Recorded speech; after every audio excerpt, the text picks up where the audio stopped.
My father demanded my 4-bedroom house for my brother because he was starting a family while I'm single and have no life. I told him he shouldn't worry too much about his golden child because he's not even his. Sup Reddit. My parents decided my unemployed brother deserves my house more. The house I built with my 2 hands. You'll need some popcorn for this one, because when I refused to hand over the keys, well, I accidentally nuked the entire family tree. Name's Oliver, 38 male, and I spent 2 years rebuilding a craftsman in Portland with my own hands. That 4-bedroom house represents everything I built without a handout from anyone. Growing up in Beaverton, I figured out early that some kids get crowns while others watch from the sidelines. My brother Ethan, 4 years younger, was the crown prince. When I turned 12, I got a used bike from a garage sale. Bent handlebars, rusted chain. When Ethan turned 12, he got a trampoline park party plus a brand new bike. I asked Dad why. His response? Life's not fair, Oliver. Be grateful or be quiet. Ethan scraped by with C's and D's, managed 1 B+, and Dad took the family to Morton's. I made Dean's List 3 semesters straight and got a grunt if I was lucky. Mom saw it but never pushed back. College made it impossible to ignore. Ethan got full ride funded by Dad. Everything covered. Me? Dad said I needed to build character by paying my own way. So I worked 3 jobs. Mornings at a diner at 5 a.m., evenings at the library, weekends doing demo work for a contractor named Russ who paid cash. The construction gig started as rent money, but something clicked when Russ handed me a sledgehammer and pointed at a wall. Hit it like it owes you money, he said.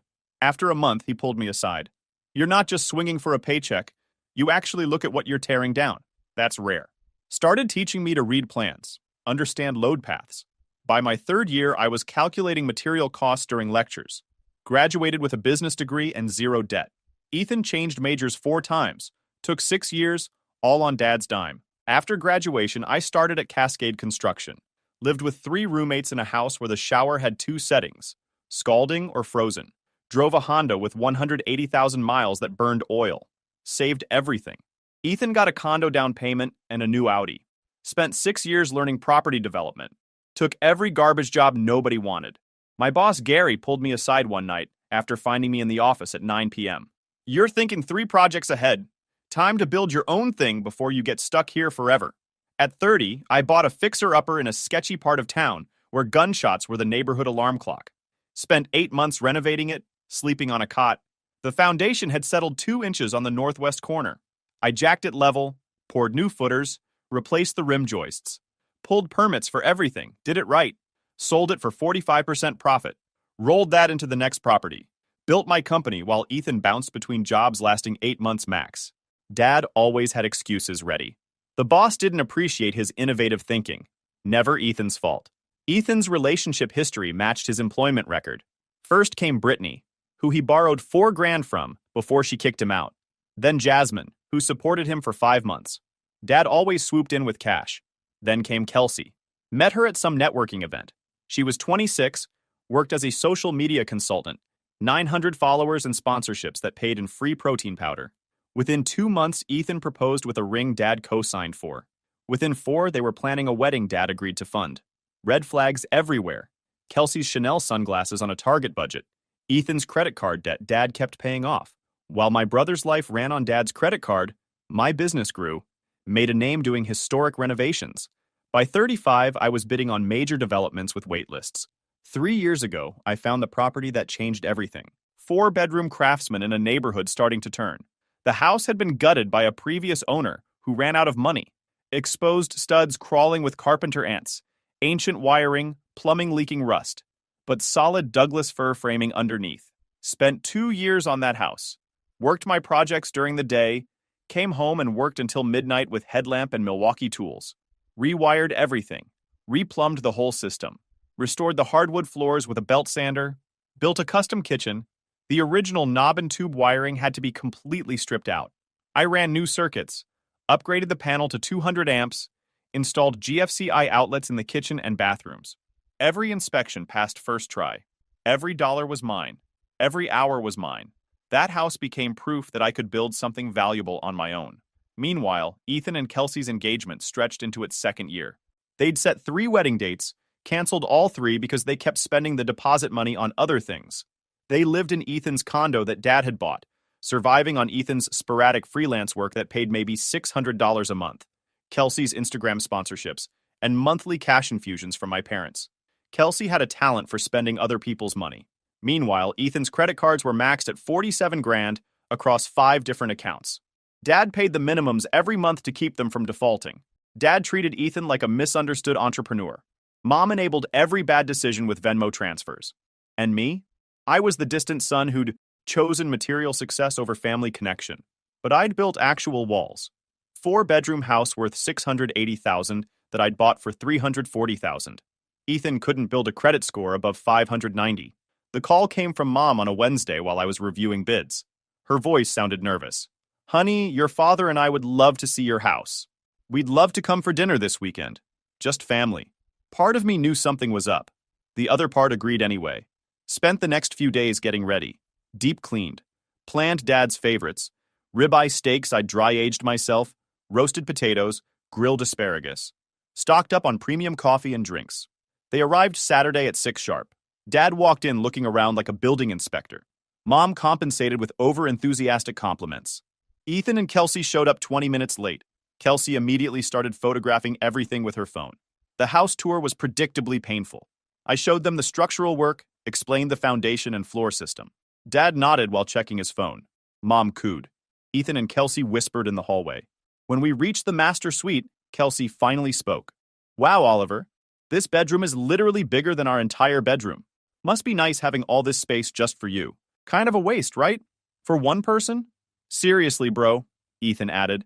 "What do you even do with 4 bedrooms? You don't even have anyone over. Pretty sad, honestly. You're just here alone every night in this big empty place." I smiled and said nothing. Dinner started civilly. Mom asked about my projects. For 15 minutes, it felt almost normal.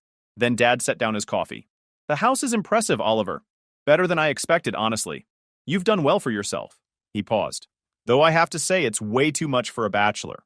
All these empty bedrooms." Before I could respond, Ethan cleared his throat. "Actually, since we're all here, Kelsey and I have some exciting news." He reached for her hand. "We've finally set a wedding date, December 15th, and we're planning to start a family right away." The table erupted. Mom got teary. Dad stood up to shake Ethan's hand. I said congratulations. "This is perfect timing," Dad continued. "Ethan and Kelsey need a proper family home. That condo is too small for children." I nodded. "There are some good neighborhoods opening up. I could help them look—" "Actually," Dad interrupted, "your mother and I have been discussing a more practical solution." The room got quieter. "Oliver, you have this 4-bedroom house with 3 empty rooms. Ethan and Kelsey need space for their future family. It makes perfect sense for you to give them this place." Silence. "I'm sorry, what?" Dad waved his hand. "You're in real estate. You flip properties constantly. This is just another house to you. They need a home. You're one man who doesn't even need this much space. You can find an apartment. Let them settle in here." Kelsey was already looking around, probably mentally redecorating. Ethan had this smug look on his face, like he'd already won. "This isn't just another property," I said, keeping my voice level. "This is my home. I spent 2 years rebuilding it." "Oh, come on," Ethan scoffed. "It's just a house. Stop being dramatic." "And it's not about the house," Dad said impatiently. "It's about family. Your brother is starting a family. If you cared about family at all, this wouldn't even be a question. I care about family, but asking me to hand over my home isn't reasonable. I can help with a down payment." Kelsey's smile vanished. "Wow. Your brother needs help, and you're too selfish, too wrapped up in your lonely little kingdom to help him." "I'm offering to help, just not by giving up my house." "Some help," Ethan muttered. "Why am I not surprised?" "You've always thought you were better than me," he said, face flushing. "Mr. Self-Made Man. Meanwhile, you're sitting in this huge house alone like some pathetic hermit. No girlfriend, no friends, just your tools and empty bedrooms. But sure, hang on to your fortress." Kelsey leaned in. "You're going to die alone in this house, Oliver. Old and bitter." The rest of dinner went downhill fast. Dad got louder. Mom made weak attempts to smooth things over while siding with them. Ethan and Kelsey kept making comments about my miserable existence and how much better the house would be with actual life instead of one sad man's midlife crisis. By the time they left, slammed doors, Kelsey knocking a picture frame off, Ethan's parting, "You're going to regret this," things were done. Standing in my kitchen, I was angry, but I had this certainty that I wouldn't bend. This house was mine, and I'd burn it before handing it to them. Next morning, 6 missed calls from Mom. 3 voicemails with the same theme. Dad was disappointed. Ethan was hurt. I needed to reconsider for the sake of family unity. Text from her read, "Please don't let pride destroy this family. You know your brother needs this. Why are you being so stubborn?" No mention of how I might feel having my life's work called wasted space. No acknowledgement that the request was insane. That afternoon, Dad called directly. "You're being unreasonable and frankly embarrassing. Ethan needs this house. Ethan needs a steady job and a reality check. Not my house. Watch your mouth. That's your brother you're talking about. The same brother who's trying to start a family while you sit in that house alone playing martyr. And this is my home you're trying to give away like a hand-me-down jacket." He hung up on me. The pressure campaign started in earnest. Mom called daily with tearful speeches about family unity. My Uncle Isaac sent an email explaining how real men put family first. My Aunt Paula posted cryptic Facebook statuses. Some people value things over people, clearly directed at me. Even my cousin Blake sent a message. "Dude, don't be that guy." Everyone had an opinion. Then it went public. Ethan posted about how hard it was finding affordable family housing. Kelsey shared it. When family members could help but choose not to. Praying for change of heart. The comments filled with relatives making thinly veiled references to selfish people. Dad escalated. Started calling my business clients. Not many, just enough to cause problems. Told them I was dealing with personal issues and might not be reliable. 3 clients called asking if everything was okay. 1 postponed a project pending resolution of your family situation. That crossed a line. Family drama was one thing. Attacking my livelihood was war. I deleted Facebook and doubled down on work. 2 weeks after the dinner, things escalated. Came home to find Ethan's Audi in my driveway. Found him and Kelsey in my house with a contractor, measuring tape in hand. The back door lock had been forced. Scratches around the deadbolt. Door frame splintered where they'd pried it open. "The master bathroom needs updating," Kelsey was saying, gesturing with her phone. "I'm thinking Carrara marble countertops and one of those rainfall showers. And this bedroom would be perfect for the nursery. We'd need built-in storage, expand the closet. What the heck are you doing in my house?" Ethan turned, annoyed. "Relax, bro. Just getting some preliminary measurements. Dad said you'd come around eventually, so we wanted to be ready to move in quickly. Get out." The contractor gathered his things, looking uncomfortable. "Look, I thought this was finalized. They showed me the address. Said the owner had approved the walkthrough. Well, the owner didn't, and you're trespassing." Kelsey crossed her arms. "This is exactly your problem, Oliver. Everything is yours, yours, yours. Some of us understand what family means, what real sacrifice looks like. Family doesn't mean breaking in and planning renovations." "We didn't break in," Ethan lied, even though the damaged door told a different story. "Since this will be our house soon anyway." "Yeah, you're being delusional, because this will never be your house. Ever." "We're delusional?" Kelsey's voice went shrill. "You're the one sitting here alone playing house like you're somebody important. This place is wasted on you. We'd actually use it. We'd fill it with life and love instead of one bitter man's ego." "Get out before I call the cops," I snapped. "Better single than a leech who's never earned anything," I shot back at Ethan. "When's the last time you held a job for more than 6 months?" Ethan's face went red. "I'm trying to start a family. What are you doing?" "Building my own life without handouts. You should try it." The contractor was gone. Ethan and Kelsey followed, but not before Kelsey knocked over a lamp and Ethan put his fist through the drywall. Left a hole the size of a dinner plate. Cost me $200 in materials and 3 hours of work to patch and repaint. "You'll regret this," Ethan said from the doorway. After they left, I stood in my damaged hallway. I changed all the locks that night and installed a security camera system. The next escalation came 4 days later. Ryder called during a morning meeting. "Someone's been calling our clients spreading rumors about financial instability." My stomach dropped. "What kind of rumors?" "Personal bankruptcy. Projects not getting completed." 3 clients called this morning. I spent 2 days doing damage control. The Harrisons, who'd signed for a $400,000 renovation, were spooked. The Martins threatened to pull out of a $680,000 new build. Anderson Commercial wanted written assurances before releasing the next draw. Ryder and I tracked the source, Kelsey's number. She'd photographed our client list during her tour. "Legal action?" Ryder asked. "Not yet. Document everything." Ryder was former Marine. No nonsense. "Your family's sabotaging your business to force you out. That's warfare. When are you hitting back?" "Not yet." The final straw came Thursday evening. Got a call from my neighbor Jerry. Oliver, there's people at your place trying to get in the back door. I went over. They said they had permission, but something seemed off. What did they look like? Younger guy, woman with sunglasses. I was 15 minutes away. Called the cops while driving. Arrived to find two officers talking to Ethan and Kelsey. Ethan was explaining they were family and had rights to the property. The cops looked skeptical until I arrived with my driver's license, property deed, and security footage showing them jimmying the back door. That's attempted burglary, one officer said. He's my brother. This is a family matter. It's a criminal matter when you try to break into someone's property without permission, the cop corrected. Family or not. Kelsey jumped in, voice high and dramatic. This is insane. We're family. Tell them, Oliver. I looked at the officers. I've asked them repeatedly to stay away. They've been harassing me, broke in once, and now trying again. I want this documented. They didn't arrest them, just gave them a warning. But the officer pulled me aside. I've worked family disputes for 15 years. This escalates. Consider a restraining order. Document everything. You're going to need it. After they left, Jerry came over with a soda. Family problems? My brother and his fiancée think they're entitled to my house because they're starting a family and I'm single. Jerry nodded. Had a brother like yours. Spent 30 years bailing him out. You know what I learned? What's that? Some people only understand boundaries when you enforce them with paperwork and police reports. They need consequences. Real ones. I thought about that all night. By morning, I'd made a decision. Monday morning, I visited attorney Rebecca Stone. Explained everything. The house demand, harassment, attempted break-in, business sabotage. You have grounds for a restraining order, she said. But it will permanently damage family relationships. They're already damaged. She drafted the paperwork.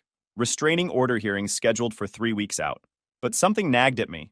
Dad's favoritism toward Ethan had always seemed desperate, like he was trying to prove something. I started digging through old family photos. Spread them across my table. The more I looked, the more obvious it became. Ethan didn't look like Dad, or me, or anyone on Dad's side. Different nose, jawline, build. Hazel eyes and a family of blue. Even his mannerisms were different. Dad had this habit of cracking his knuckles when he was thinking. I did it too. Ethan never did. Small things that added up. Called my cousin Monica in Seattle. After some small talk, I asked carefully, Did your mom ever mention anything weird about Ethan's birth? Long pause. Why are you asking? The way Dad has always treated us differently. I don't know anything for certain, but I remember overhearing my mom mention a guy named Connor, someone your mom dated in college before your dad. Connor. Mom had an old yearbook in the attic. I'd seen it as a kid. That weekend, I went to my parents' house when they were out. Still had my childhood key. Found the yearbook. Connor Reeves. Senior photo, confident smile, dark hair, hazel eyes. Same features Ethan had. Next to his photo, a small heart. Scratched out. I researched. Connor Reeves lived in Denver, ran a consulting firm, married with 3 grown kids. In every photo online, I saw Ethan's face. Getting DNA proof would be tricky. Uncle Isaac's birthday lunch was the next family interaction. Dad texted saying I was expected. I showed up with fake civility. The party was tense. Ethan and Kelsey whispered loud enough for me to hear. Selfish and pathetic. But I wasn't there for reconciliation. I palmed Dad's water glass during lunch. Grabbed Ethan's soda can later. Both went into Ziploc bags in my car. For Connor, I reached out through LinkedIn about consulting. We had a video call. I mentioned being in Denver for business. Coffee? Connor agreed. Seemed genuinely decent. Successful, well-spoken. The coffee meeting was pleasant. When he went to the restroom, I grabbed his coffee cup and napkin, sealed them in bags I'd brought, sent all 3 samples to a DNA testing service, paid for rush processing, then waited. The restraining order hearing happened first. Rebecca presented documentation. The judge barely deliberated. The judge said to Ethan, You and Ms. Torres are to maintain a minimum distance of 100 yards from your brother's residence and place of business. No direct or indirect contact.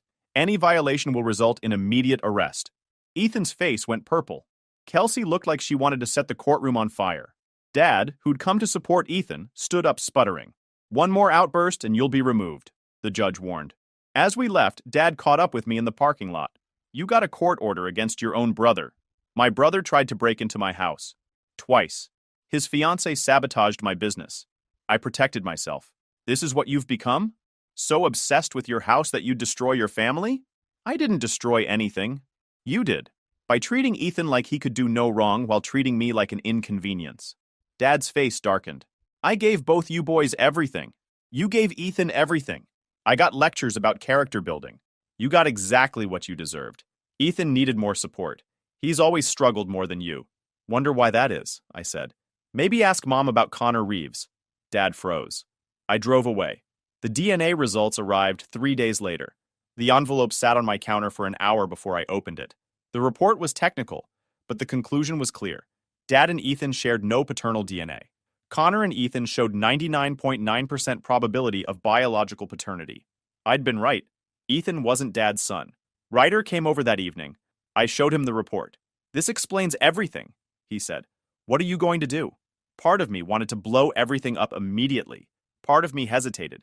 Then I remembered Ethan's fist through my wall, Kelsey's calls to my clients, the attempted break-in, the $8,000 I'd spent on legal fees so far, the project I'd nearly lost.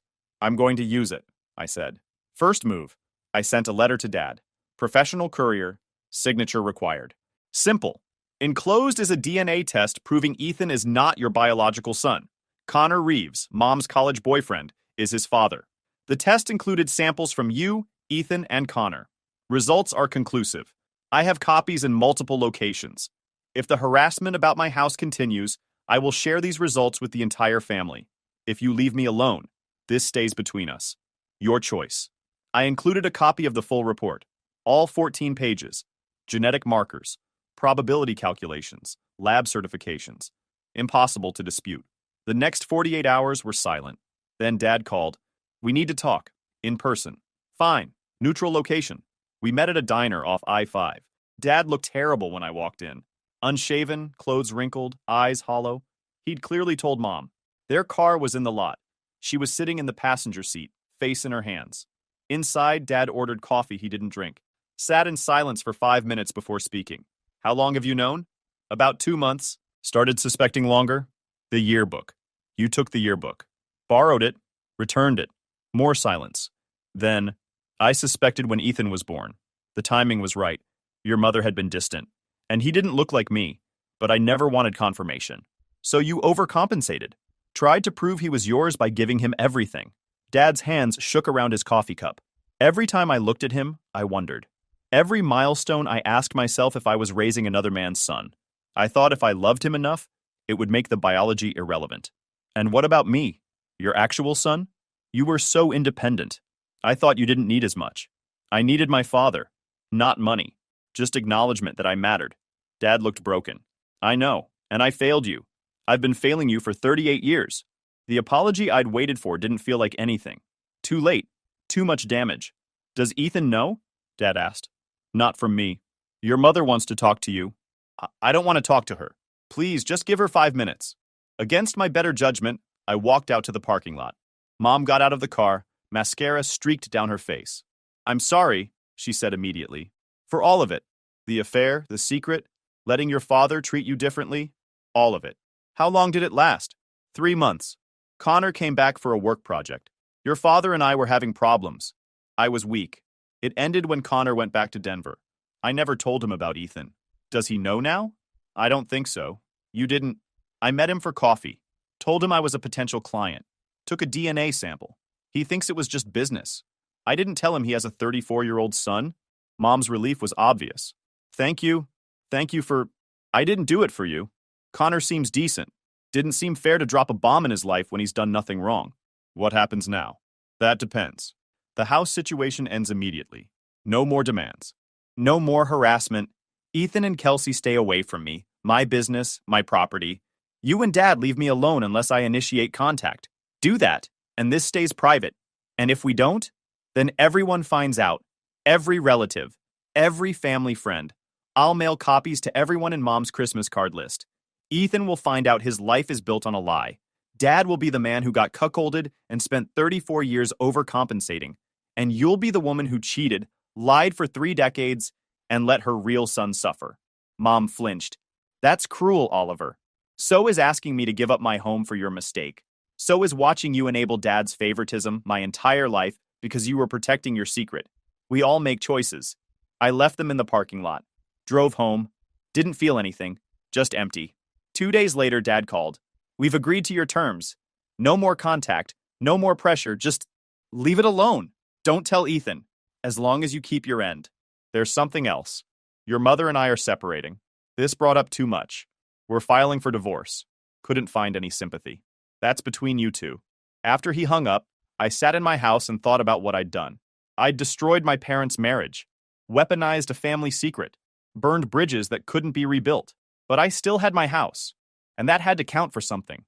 Uncle Isaac showed up at my office 3 weeks later. Ryder intercepted him. Isaac looked rough. Your father's falling apart. Moved into a motel.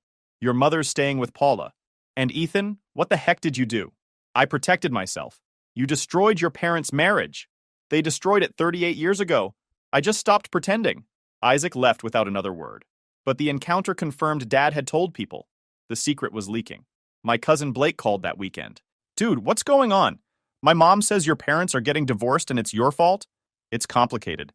Then uncomplicate it. Is this about the house thing? Did you really get a restraining order against Ethan? Ethan tried to break in twice. His fiancée sabotaged my business. The restraining order was necessary. Blake went quiet. Are you doing okay? This seems extreme. I'm fine. Better than fine. For the first time, I'm not waiting for scraps of approval from people who made it clear I don't matter. That's pretty dark, Oliver. It's honest. The next crack came from Mom. She violated no contact with a text. Please don't do this. We're a family. I didn't respond. 2 days later, your father is talking about telling Ethan everything. Please let me explain things to him first. Still no response. The divorce proceedings were bitter. Heard through Blake that Dad was pushing for full disclosure about the affair. Mom's attorney was fighting to keep it sealed. Getting expensive and nasty. 6 weeks after my ultimatum, the inevitable happened. Ethan found out. Got a series of texts from an unknown number. You destroyed my family, you piece of trash. Escalated from there. Threats, accusations, incoherent rage. I saved everything and forwarded it to Rebecca. This violates the restraining order, she said. Want to pursue criminal charges? Not yet. Let him rage. I might need documentation later. The texts continued for 2 days.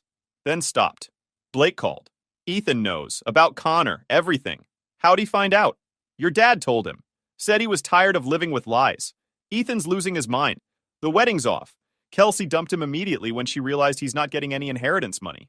I couldn't help but laugh. Kelsey's gold digging had been obvious from day one. It gets worse, Blake continued. Ethan went to Connor. Flew to Denver on a credit card he can't afford and confronted him. Showed up at Connor's consulting office demanding a relationship and financial support. Walked right past the receptionist screaming about being his son. How'd that go? Connor was blindsided. Had no idea Ethan existed or that your mom even had a second kid. His wife was there for a lunch meeting. Ethan caused a massive scene in front of employees and clients. Security had to escort him out. Connor's lawyer sent a cease and desist letter. Threatened a restraining order if Ethan contacts him again. Perfect. Ethan had burned through his last potential lifeline in spectacular fashion. And Kelsey? I asked. Gone. Dumped him same day he told her about the DNA results. Took her stuff and moved back with her parents. The dominoes were falling faster than I'd expected. Your family's in meltdown mode, Blake said. Mom's staying with Aunt Paula. Dad's spiraling at a motel downtown. Neighbors complained about the noise. Ethan's bouncing between rage and depression, couch surfing because he can't afford rent. And everyone blames you. 3 months later, I'd settled into a new normal. The restraining order meant Ethan stayed away, though texts from burner phones reminded me he hadn't accepted anything. Mom tried reaching out through relatives. I ignored all of it. Dad had gone silent. Blake said he'd moved to a small apartment across town. The divorce finalized in November. Mom got the house and half the retirement accounts. Dad got his apartment and the other half. Neither seemed happy. Then came the Christmas text from Ethan. Hope you're enjoying your house while our family burns. 2 days before Christmas, Rebecca called. Ethan filed a lawsuit claiming you manipulated DNA evidence. That's absurd. It's legal harassment. Won't go anywhere, but it'll cost time and money. That's the point. The lawsuit claimed I'd manufactured fake results, spread false information, and caused emotional distress, seeking $200,000. The case was trash. DNA results were certified, I had documentation. But defending meant depositions and fees. Ryder looked at it. He's hoping you'll settle. Not happening. Rebecca filed to dismiss. Included documentation of violations, sabotage, break-ins, hearings scheduled for February. In the meantime, the gossip reached critical mass. Everyone knew about Connor.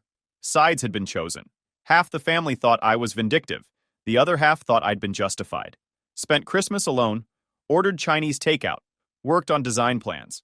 Phone stayed silent. Best Christmas I'd had in years. The lawsuit hearing happened on a cold February morning. Ethan showed up representing himself. Couldn't afford an attorney. Looked gaunt, exhausted. The courtroom was small. Judge Collins presiding. Rebecca destroyed his case. Presented certified DNA results from Helix Labs, complete with chain of custody documentation. The restraining order with police reports attached. Screenshots of Kelsey's calls to my clients with timestamps.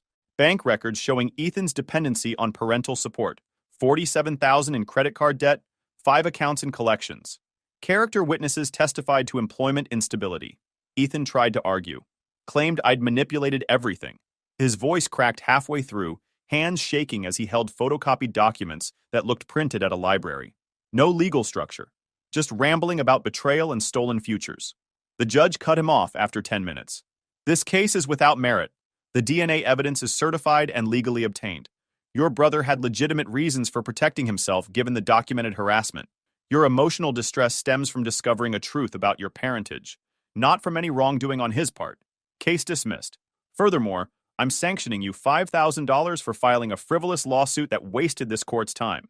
Ethan's face went white. Outside, he caught up with me. He looked terrible.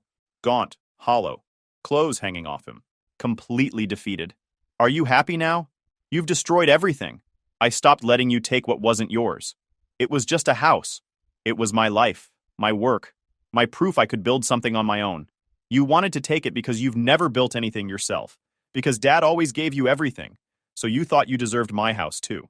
He's not my dad, Ethan said, voice breaking. I don't have a dad. Connor wants nothing to do with me. And Patrick, he can barely look at me now. Do you know what that's like? Yeah, actually. I know exactly what it's like to have Dad look at you like you're disappointing. I lived with that for 38 years, while he looked at you like you hung the moon. Difference is, I built something anyway. You just expected handouts. I lost everything because of you. My father, my relationship, my fiancé, everything. You lost everything because of choices your mother made before you were born, and choices you made your entire life. I just stopped being collateral damage in your mess. You want advice? He stared at me, broken. Stop waiting for someone to save you. Connor's not going to be the dad you want. Patrick isn't your father and probably won't be again. Mom can't enable you anymore. Figure out who you are without someone propping you up financially. Build something yourself for once. Easy for you to say. You had everything figured out from the start. I had nothing figured out. I was just scared of ending up like you, broke, and blaming everyone else. I left him standing there in the courthouse parking lot, destroyed and desperate. The final piece fell into place in March. Got a certified letter from Mom's attorney. She was selling the house in Beaverton. Too many memories. Too expensive to maintain alone. The proceeds would be split per the divorce decree. But there was a separate letter from Mom herself. Handwritten. Oliver, I know you don't want to hear from me. I don't blame you. I've spent 3 months in therapy trying to understand the damage I did to you and your brother. Not Ethan's therapy, mine. Trying to own what I created. I had an affair. I lied for 34 years. I let your father overcompensate with Ethan in ways that hurt you. I enabled both of them instead of making hard choices. Those are my failures, not yours. You were right to protect your home, right to set boundaries. I can't undo the past, can't rebuild what's broken, but I want you to know, you deserved better. From all of us. I'm sorry I couldn't give you that. Your father is still in his apartment downtown. He asks about you sometimes. I tell him I don't know, because I don't. Maybe that's appropriate. I don't expect forgiveness. Just wanted you to know I understand, finally, what I took from you. Love, Mom. I read the letter twice, then put it in a drawer with the DNA results and all the other documentation of the family implosion. Ryder came by that evening with takeout and found me sitting on my back deck, having a drink and watching the sunset. You good? He asked. Yeah, better than good, actually. Ryder raised his drink. I'll drink to that. We sat in comfortable silence for a while. Jerry joined us a while later with his own sodas. The three of us sat on my deck as the Portland sky faded. The house looks good, Jerry said, gesturing at the custom pergola I'd built last month and the new landscaping. Adding the outdoor kitchen next? Yeah, ordering materials next week. Viking grill, stone countertops, built-in fridge, maybe a pizza oven if I'm feeling ambitious. Business was solid. 3 new contracts signed. The house was mine. Worth $720,000 now according to the latest appraisal. The market had been good to me. No mortgage, no entitlement, no family claiming ownership of my sweat equity. This house had become the catalyst for my family's destruction. The demand for me to surrender it had exposed rot that had been there for decades. My refusal had forced everyone to face truths they'd spent years avoiding. The DNA test had blown up whatever remained, and the explosion was still echoing. I didn't regret any of it. Not 1 second. Standing in my living room at midnight, I felt something I'd never felt in my family's presence. Peace. Not happiness. That seemed too simple for what had happened, but genuine peace. The kind that comes from knowing you're living honestly, even if that honesty burned down everything around you. The family I'd been born into was gone, scattered and broken, probably permanently. But I'd kept what mattered, set boundaries that protected me. Some people call that selfishness. I call it survival. If you enjoyed this video, please hit that subscribe button. It really helps the channel and help us bring you more and better stories. Thanks. You're under arrest for impersonating a federal officer, my brother announced to the whole room. Even as my real military badge hung around my neck, he had no idea who I really was. Sup, Reddit. My brother arrested me in the middle of Sunday dinner at our grandmother's house. Full handcuffs, read me my rights, the whole 9 yards. He's the chief of police in our hometown, and he'd convinced himself I was some kind of federal impersonator running a scam. Had a whole folder of evidence and everything. Even called in backup to secure the perimeter, like I was some dangerous fugitive. Picture this. I'm sitting there with a fork in my hand, eating pot roast, when my own flesh and blood announces to the entire family that I've been living a lie for almost 2 decades. My mom starts crying. My uncle's nodding like he knew it all along. My cousins are staring at me like I just grew a second head.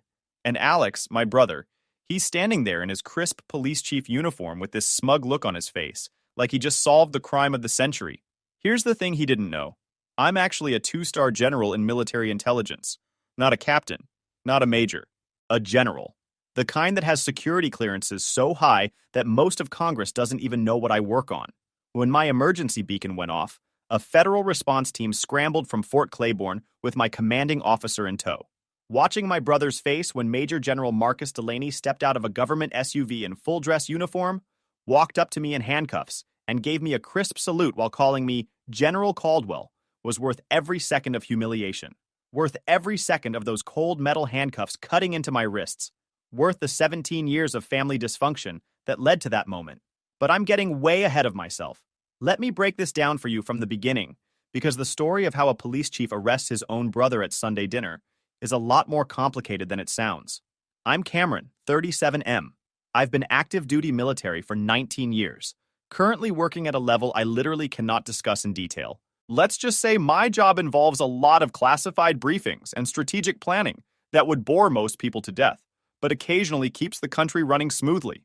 I live outside DC in a secure apartment complex that doesn't show up on Google Maps, and the last time I set foot in my hometown of Chesterfield, Virginia, was 7 years ago for my dad's funeral. My brother Alex is 40 meters, and he's been the police chief there for the past 3 years. Before that, he worked his way up from beat cop to sergeant to deputy chief over the course of 15 years. He's the golden child, always has been, stayed close to home, married his high school girlfriend Jennifer, coaches Little League Baseball every summer, serves on the town council, volunteers at the fire department fundraisers, the whole small-town success story that makes mothers proud. Meanwhile, I'm the one who abandoned the family by enlisting in the Army right out of high school instead of going to community college like Alex did. Never mind that I've served in 3 combat zones. Never mind that I've received 2 Bronze Stars and a Purple Heart. Never mind that I've dedicated my entire adult life to protecting this country, including the little town I came from. Our relationship has always been complicated. And by complicated, I mean toxic as hell. When we were kids, I was the one Dad called the strategist because I was good at puzzles and planning things out, always thinking 3 steps ahead. Alex was the rock because he was physically strong, reliable, the kind of guy who could fix a car engine or build a deck without breaking a sweat. I didn't realize until much later how much that distinction messed with his head. See, Alex needed to be the best at everything. When I made honor roll in school, he'd spend weeks talking about how grades don't matter in the real world. When I got accepted to a state university with a partial scholarship, he'd make comments about how college boys end up working for men with experience. When I enlisted and started climbing ranks, he'd laugh and say I was just taking orders while he was making real decisions as a cop. The thing is, Dad loved both of us, but he saw different strengths in us. And Alex couldn't handle the idea that his younger brother might be better at something, anything, than he was. After Dad died, the distance between us became permanent.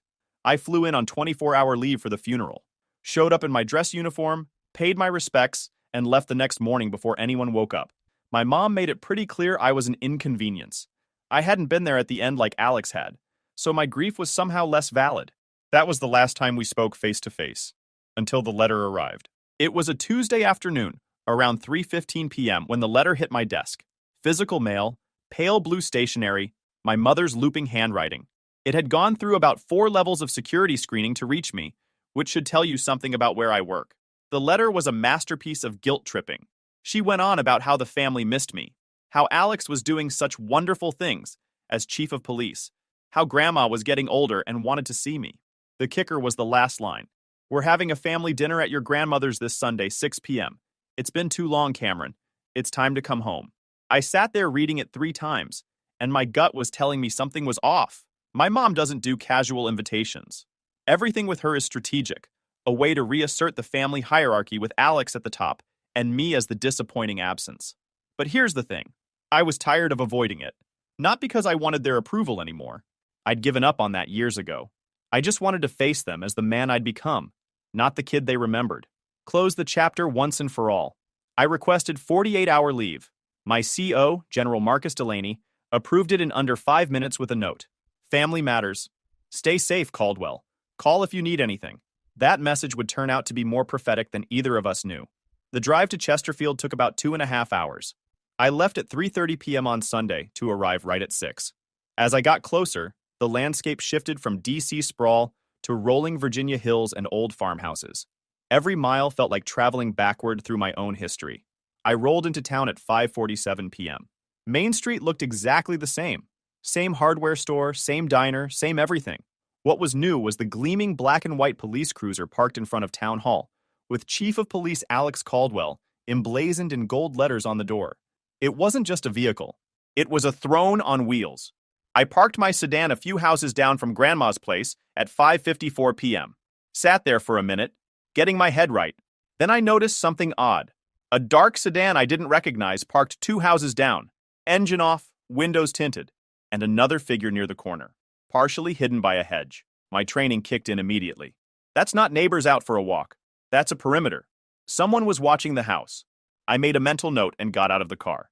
Grandma opened the door before I could knock. She's 80 years old but still sharp as a tack. She pulled me into a hug, and as she did, she whispered directly into my ear, "I'm so glad you came, Cameron, but be careful. Your brother's been planning this. He thinks he's found something. Don't let him get to you."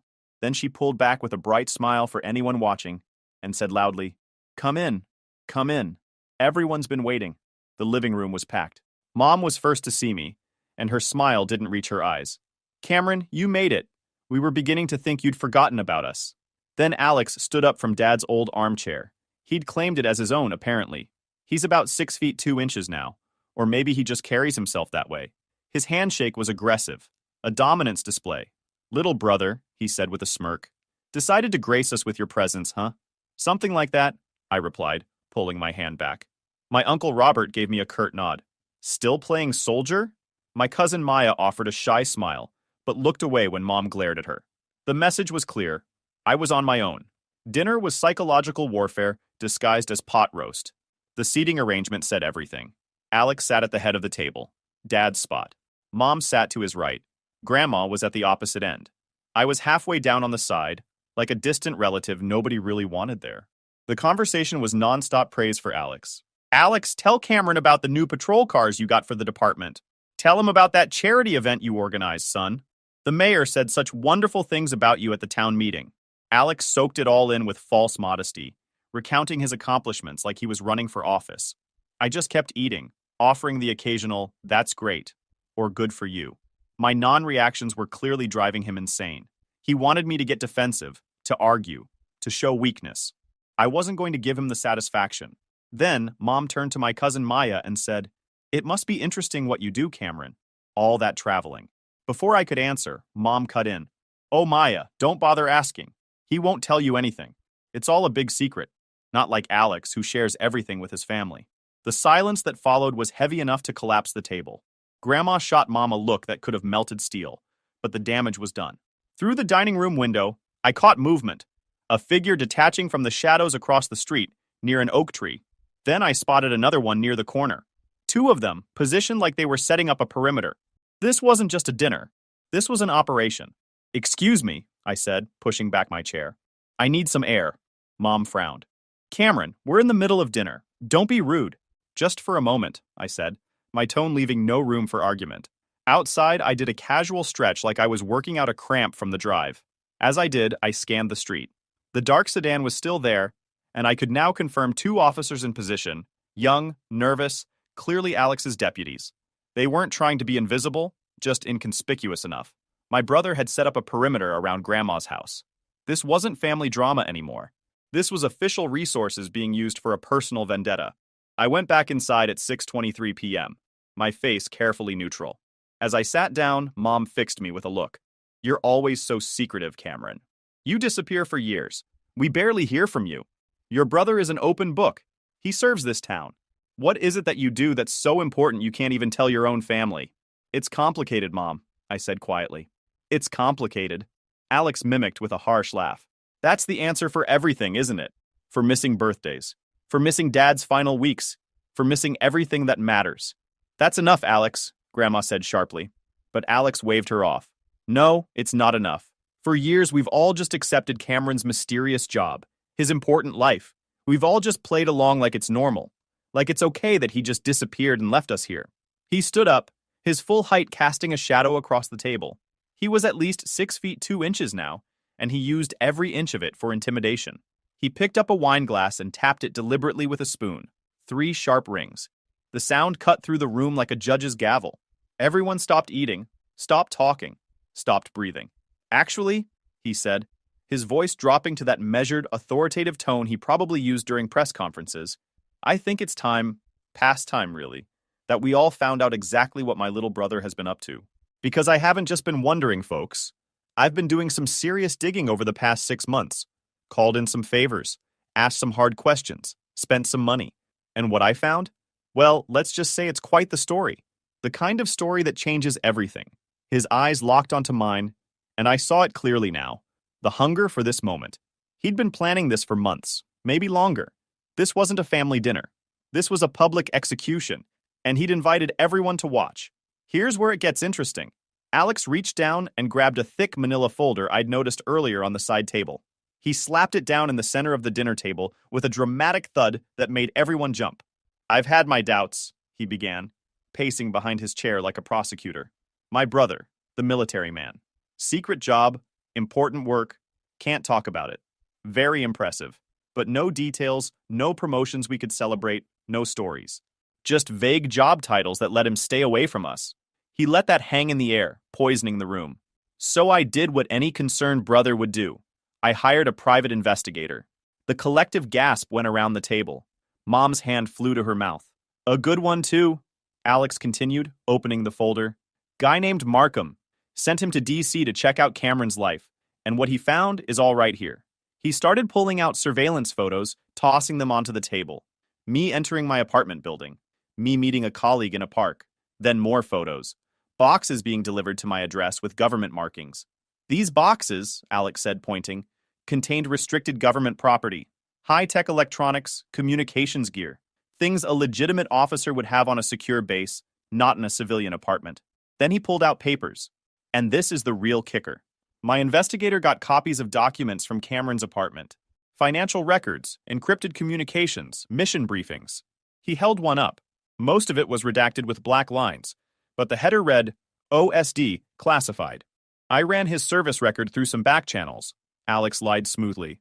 The military has no record of a Captain Cameron Caldwell assigned to any high-level intelligence unit. Basic service record, sure. But then it all goes dark. Like someone created a fake identity.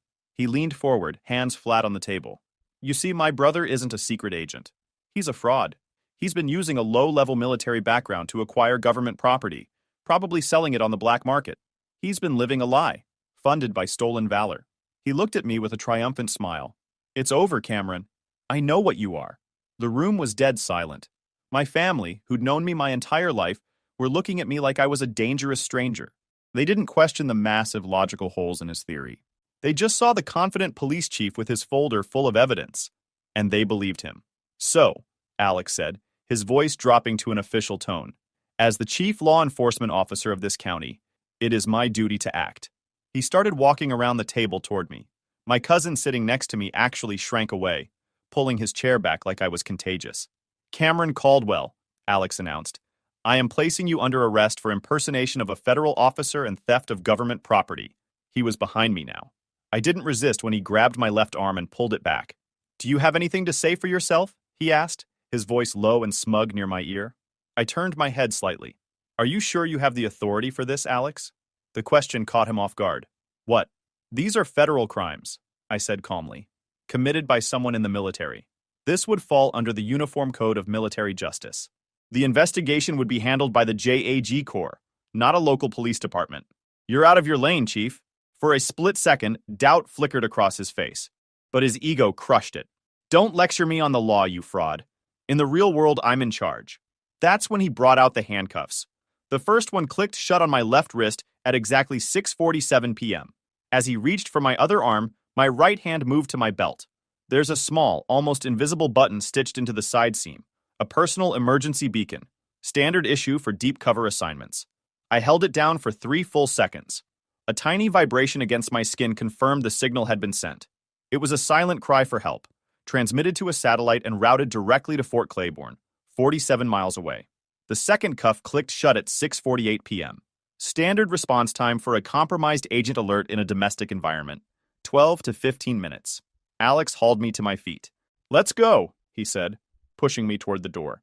You can test your legal theories from a jail cell. Being marched through your grandmother's house in handcuffs is a special kind of humiliation. Every eye followed me, but no one spoke. The silence was a verdict. Guilty. Mom stood by the fireplace, arms wrapped around herself, face showing nothing but martyred disappointment. She'd wanted a reason to justify her narrative of me as the wayward son, and Alex had gift-wrapped it. Uncle Robert shook his head slowly. I knew he was no good, he muttered, loud enough for me to hear. Maya stared at her plate, unable to look at me. She knew this was wrong, but she was too afraid to speak against the family's golden child. The only person who met my eyes was Grandma. She stood near the doorway, hands clasped. As Alex pushed me past her, her eyes met mine. In them I saw regret, but also hope. She'd warned me he was planning something. Now I understood. She'd wanted this to happen. She wanted his poison drawn out into the open, no matter how ugly it got. This wasn't just my fight. It was hers too. Outside at 6:52 p.m., the 2 deputies I'd spotted earlier materialized from the shadows. Young kids, maybe 24, clearly in awe of their chief. Get him in the car, Alex ordered. They opened the back door of the cruiser at 6:53 p.m. One put his hand on my head, standard procedure, and guided me into the back seat.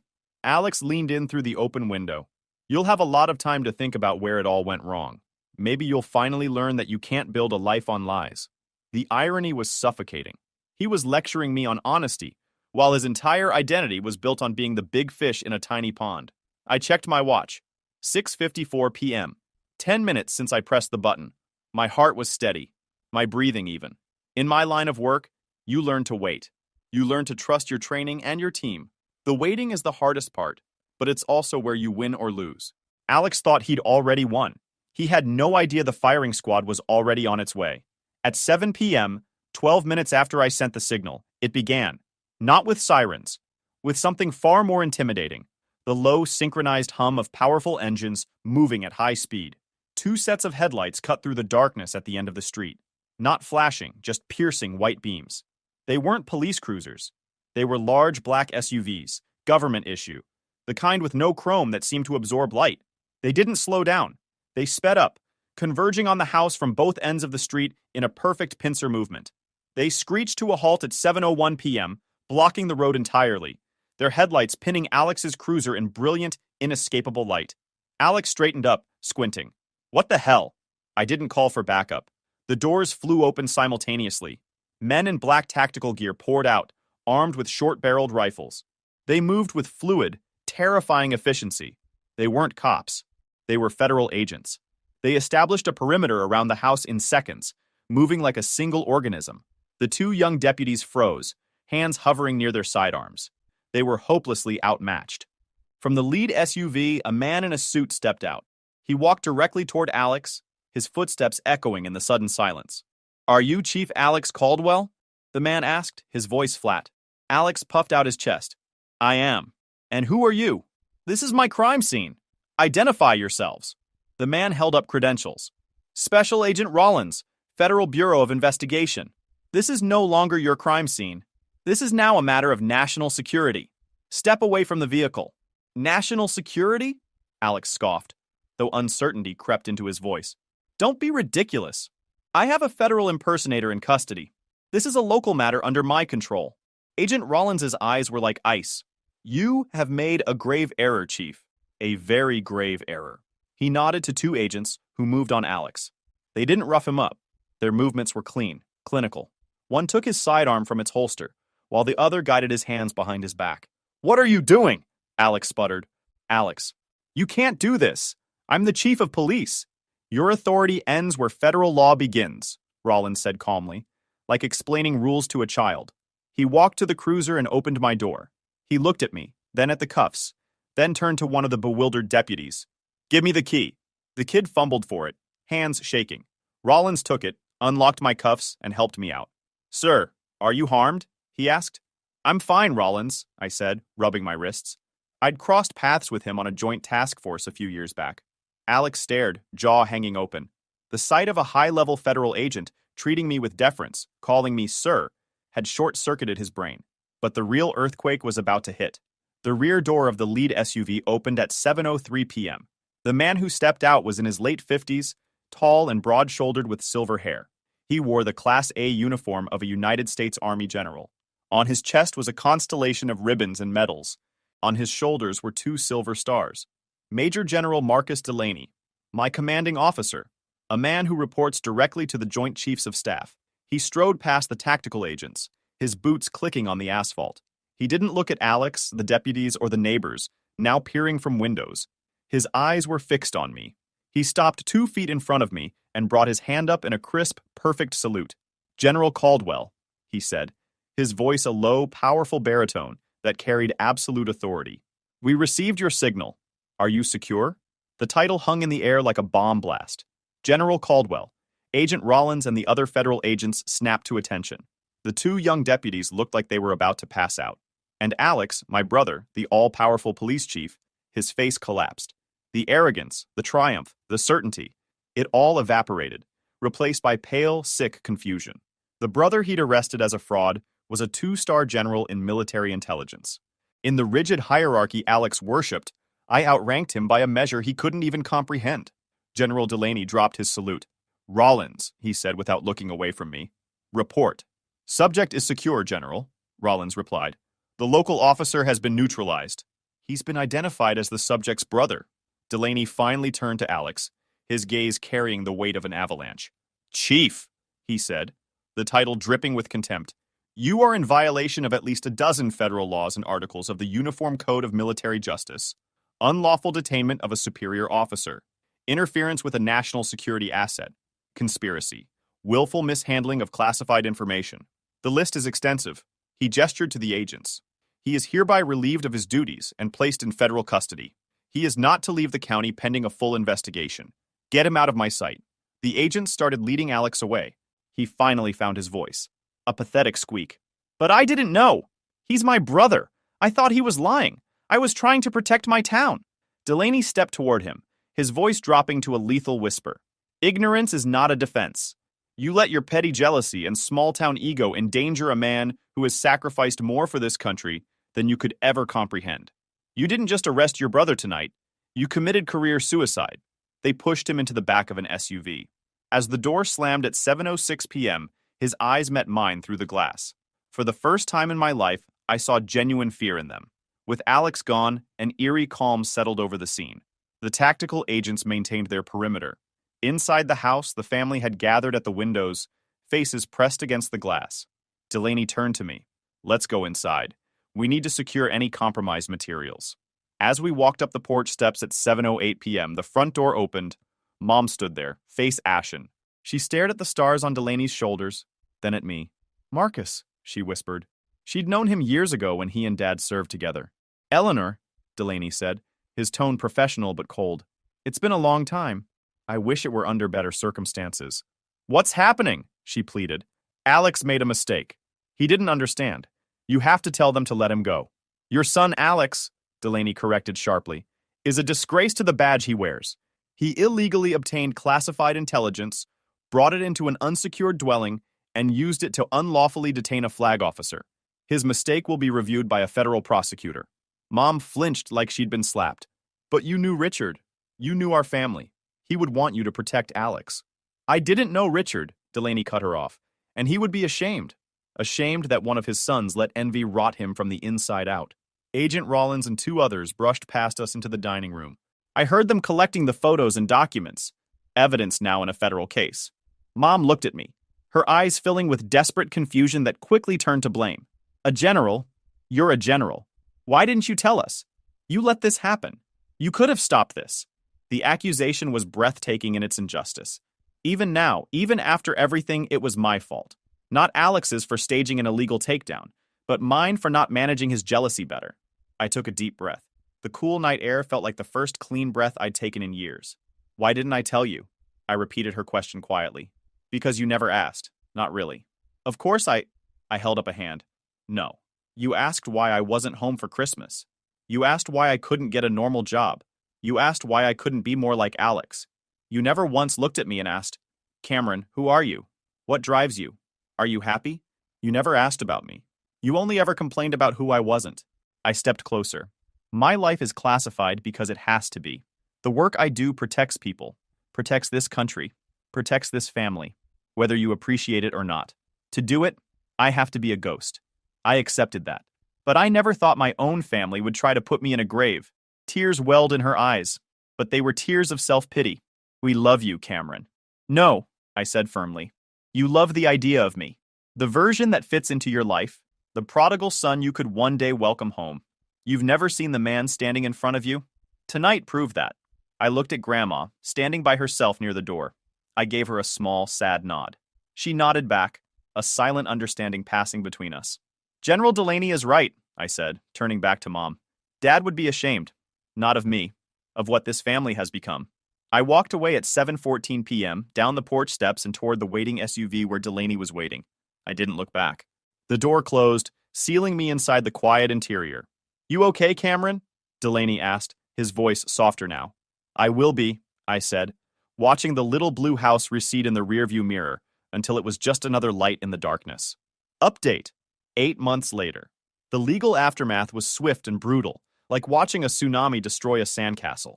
Alex's case was fast-tracked through the federal system, with a speed that would have impressed anyone familiar with how slowly justice usually moves. His title as police chief didn't help him. In fact, it made everything exponentially worse. He was an officer of the law who had willfully, deliberately broken it for personal reasons. And the federal prosecutor assigned to the case, a sharp-eyed woman named Alana Reed, who had a reputation for being absolutely merciless with corrupt officials, was determined to make an example of him. His defense team tried everything in their playbook. They filed motions to have the case moved to a local court, arguing it was essentially a family dispute that had gotten out of hand and should be handled at the state level. Denied within 48 hours. They argued that Alex was acting in good faith based on the information provided by his investigator, that he genuinely believed he was exposing a criminal. Reed absolutely demolished that argument in a preliminary hearing by presenting years of unauthorized background checks Alex had run on me through law enforcement databases, proving a disturbing pattern of obsessive harassment and surveillance that went back almost to the day he became chief. She showed the judge search queries like Cameron Caldwell military records, Cameron Caldwell security clearance verification, and Cameron Caldwell employment verification that Alex had run dozens of times using police department resources.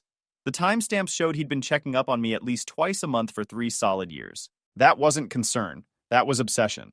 I was not required to testify in open court for security reasons. Instead, I gave my testimony in a sealed deposition at a secure military facility with General Delaney and 2 JAG Corps attorneys present to ensure no classified information was compromised. The deposition lasted 4 hours. I stated the facts clearly and without emotion. The dinner invitation, the arrest, the so-called evidence Alex presented, the handcuffs, the federal response. I didn't editorialize. I didn't speak about childhood rivalries or sibling jealousy or family dysfunction. The bare facts were damning enough on their own. But here's where it gets interesting. The key witness that absolutely buried Alex wasn't me, wasn't Delaney, wasn't even the FBI agents. It was Markham, the private investigator Alex had hired to dig into my life. Turns out Markham had been facing his own legal troubles for some questionable practices in other cases, and the feds offered him a deal he couldn't refuse: complete testimony in exchange for reduced charges on his own activities. When Markham took the stand on day 2 of the trial, the courtroom was packed. Local reporters, federal officials, even some folks from Chesterfield who wanted to see how their beloved police chief would fare. Markham looked like a man who hadn't slept in weeks, which he probably hadn't. Prosecutor Reed's questioning was surgical. "Mr. Markham," she began, "after you acquired the documents and photographs from General Caldwell's residence, what was your professional assessment?" Markham shifted in his seat, adjusting his tie nervously. He was a veteran investigator with 20 years of experience, and it showed in every word. "They were real," he said clearly, his voice carrying across the silent courtroom.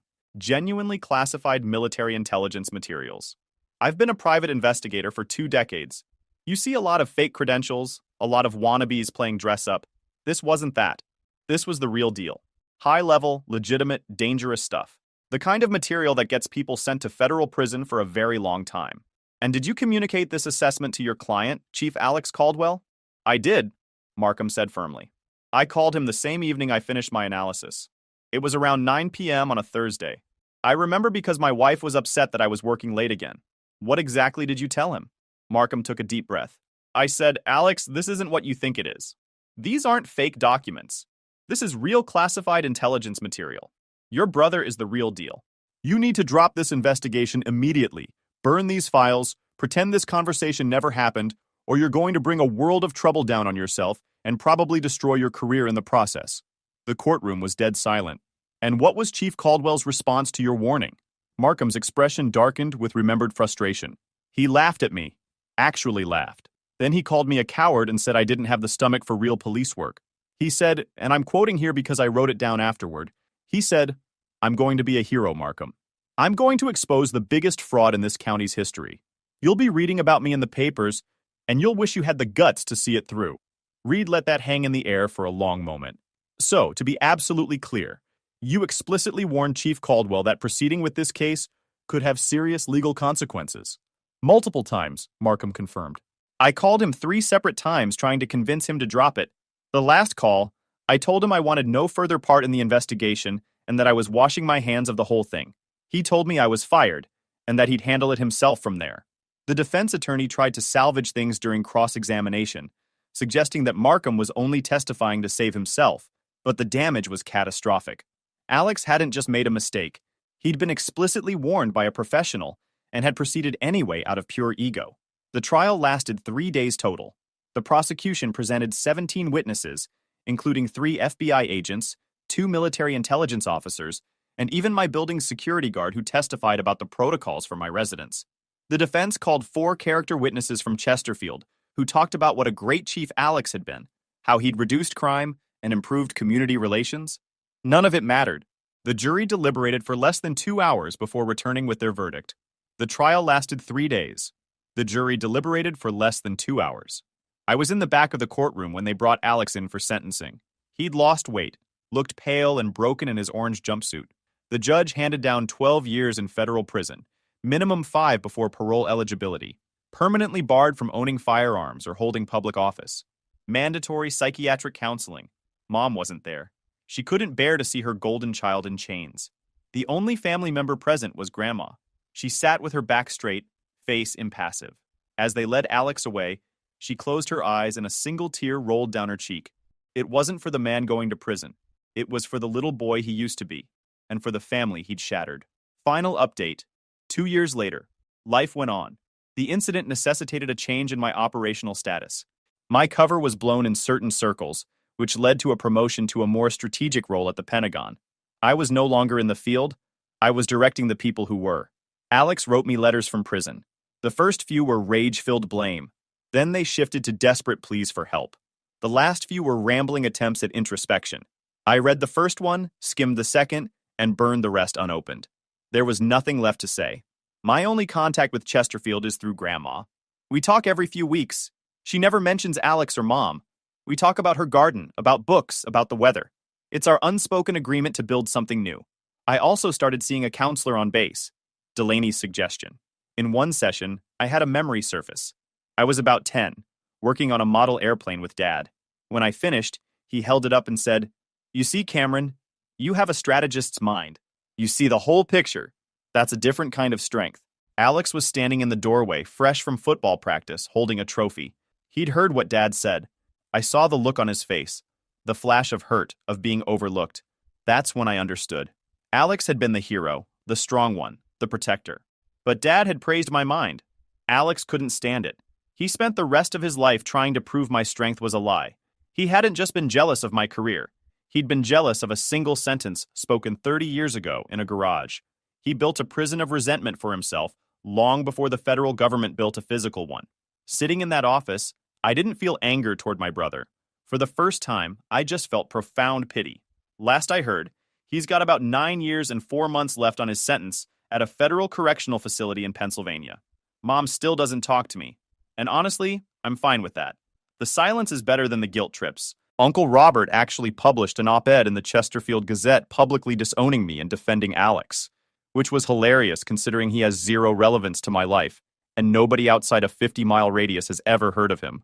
Maya reached out about 6 months after the trial to apologize for not speaking up that night, and now we grab coffee when I'm in the area once or twice a year.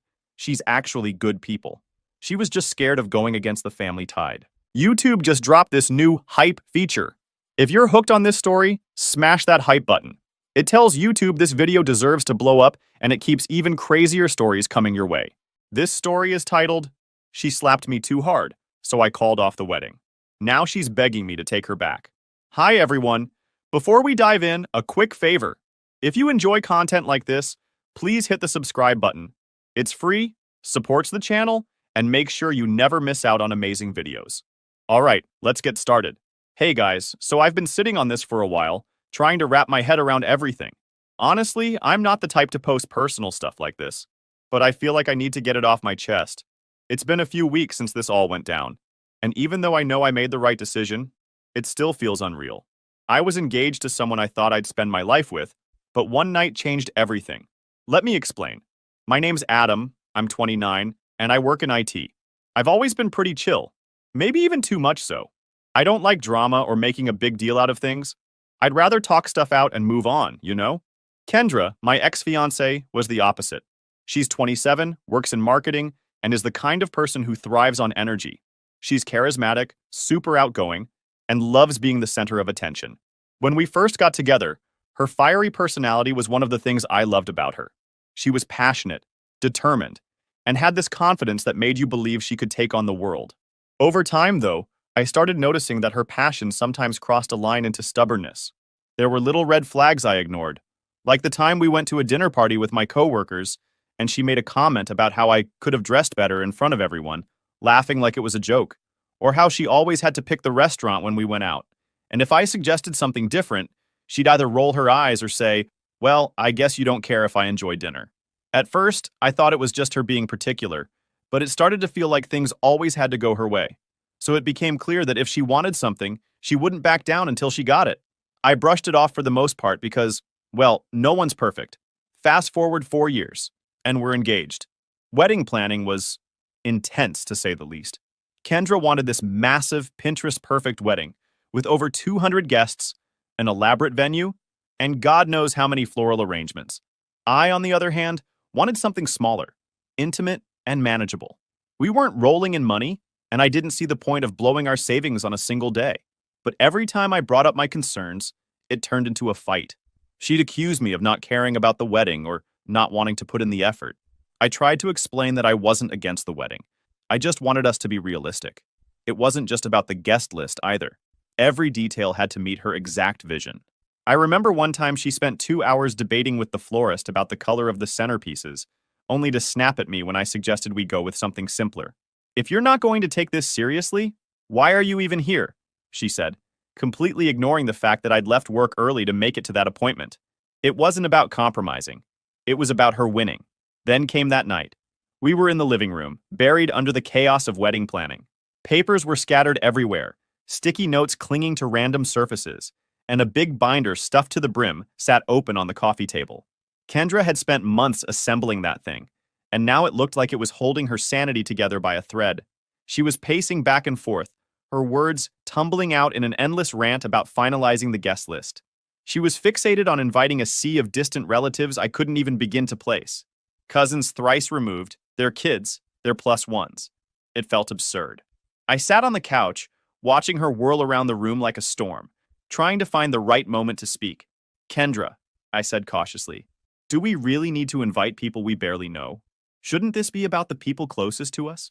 She stopped mid-step, slowly turning to face me. Her eyes were sharp, her posture stiff.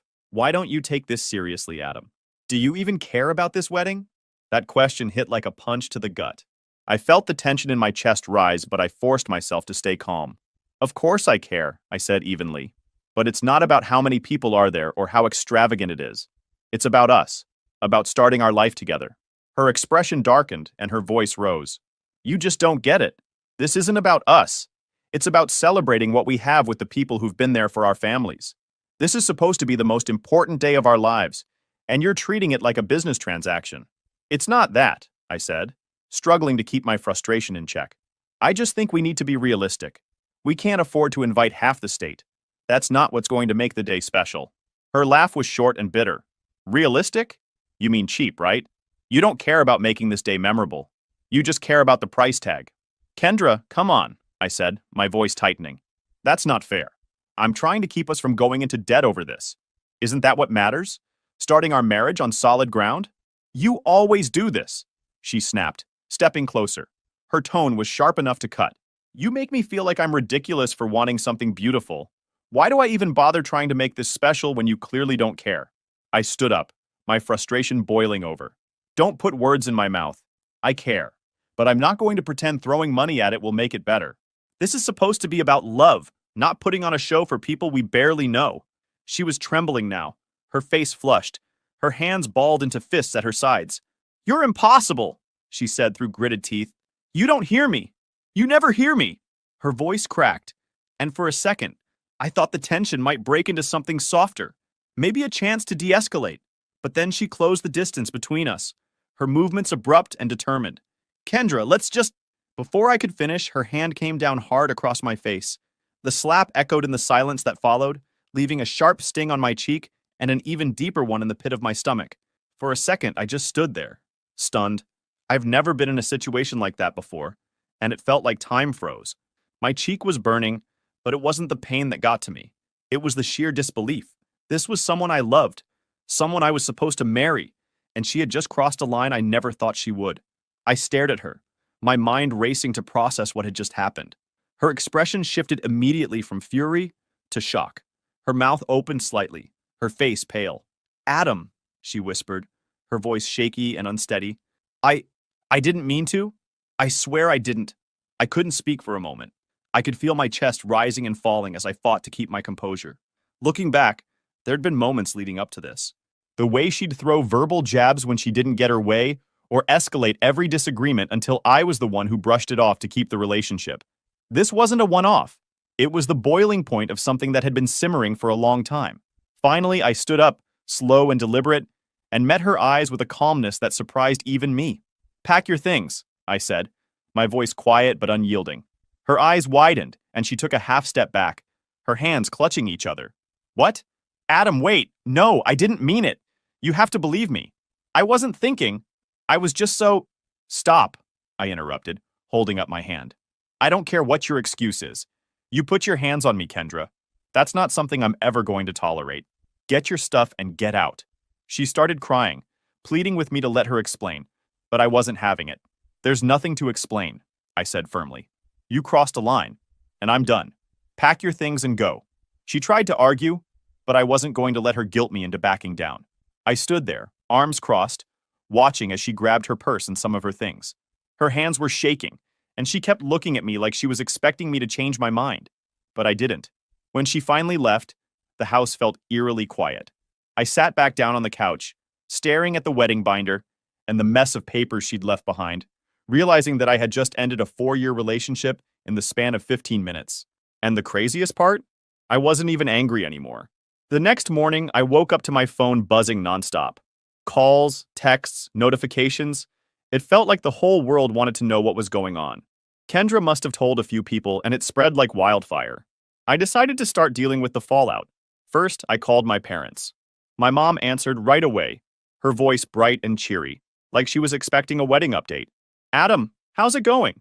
Did you and Kendra finally decide on the cake?" I took a deep breath. "Mom, there's no cake. There's no wedding." I broke it off. She didn't say anything. For a moment, I thought the call had dropped. Then she said, "You what?" In that tone only a mother can pull off. Equal parts shock and disappointment. "Look, it's a long story," I said. "But it's over. Kendra's out of the house and I'm calling off the wedding." She didn't take it well. "Adam, this is a huge deal. People are expecting a wedding. Do you realize how embarrassing this will be for everyone involved?" "Mom," I cut in. She crossed the line. More silence. Then she softened. "Oh, honey, are you okay?" "I'm fine," I replied. "But I'm not marrying someone who thinks that's acceptable." That seemed to click for her. She let out a long sigh and said, "I get it. I don't like it, but I get it. I'll tell your father. Do you need anything?" "No, I'm good. Just maybe give me some space for a bit?" She agreed, though I could hear the worry in her voice.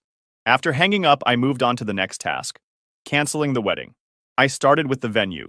The woman on the other end was polite but hesitant when I told her we wouldn't be moving forward. "I'm sorry to hear that," she said. "We'll need to discuss the deposit." "Keep it," I said. "I don't care." Then there was the photographer, the caterer, and the DJ. Each call felt like ripping off a bandage. By the time I was done, I was mentally drained. That's when the texts from Kendra started pouring in.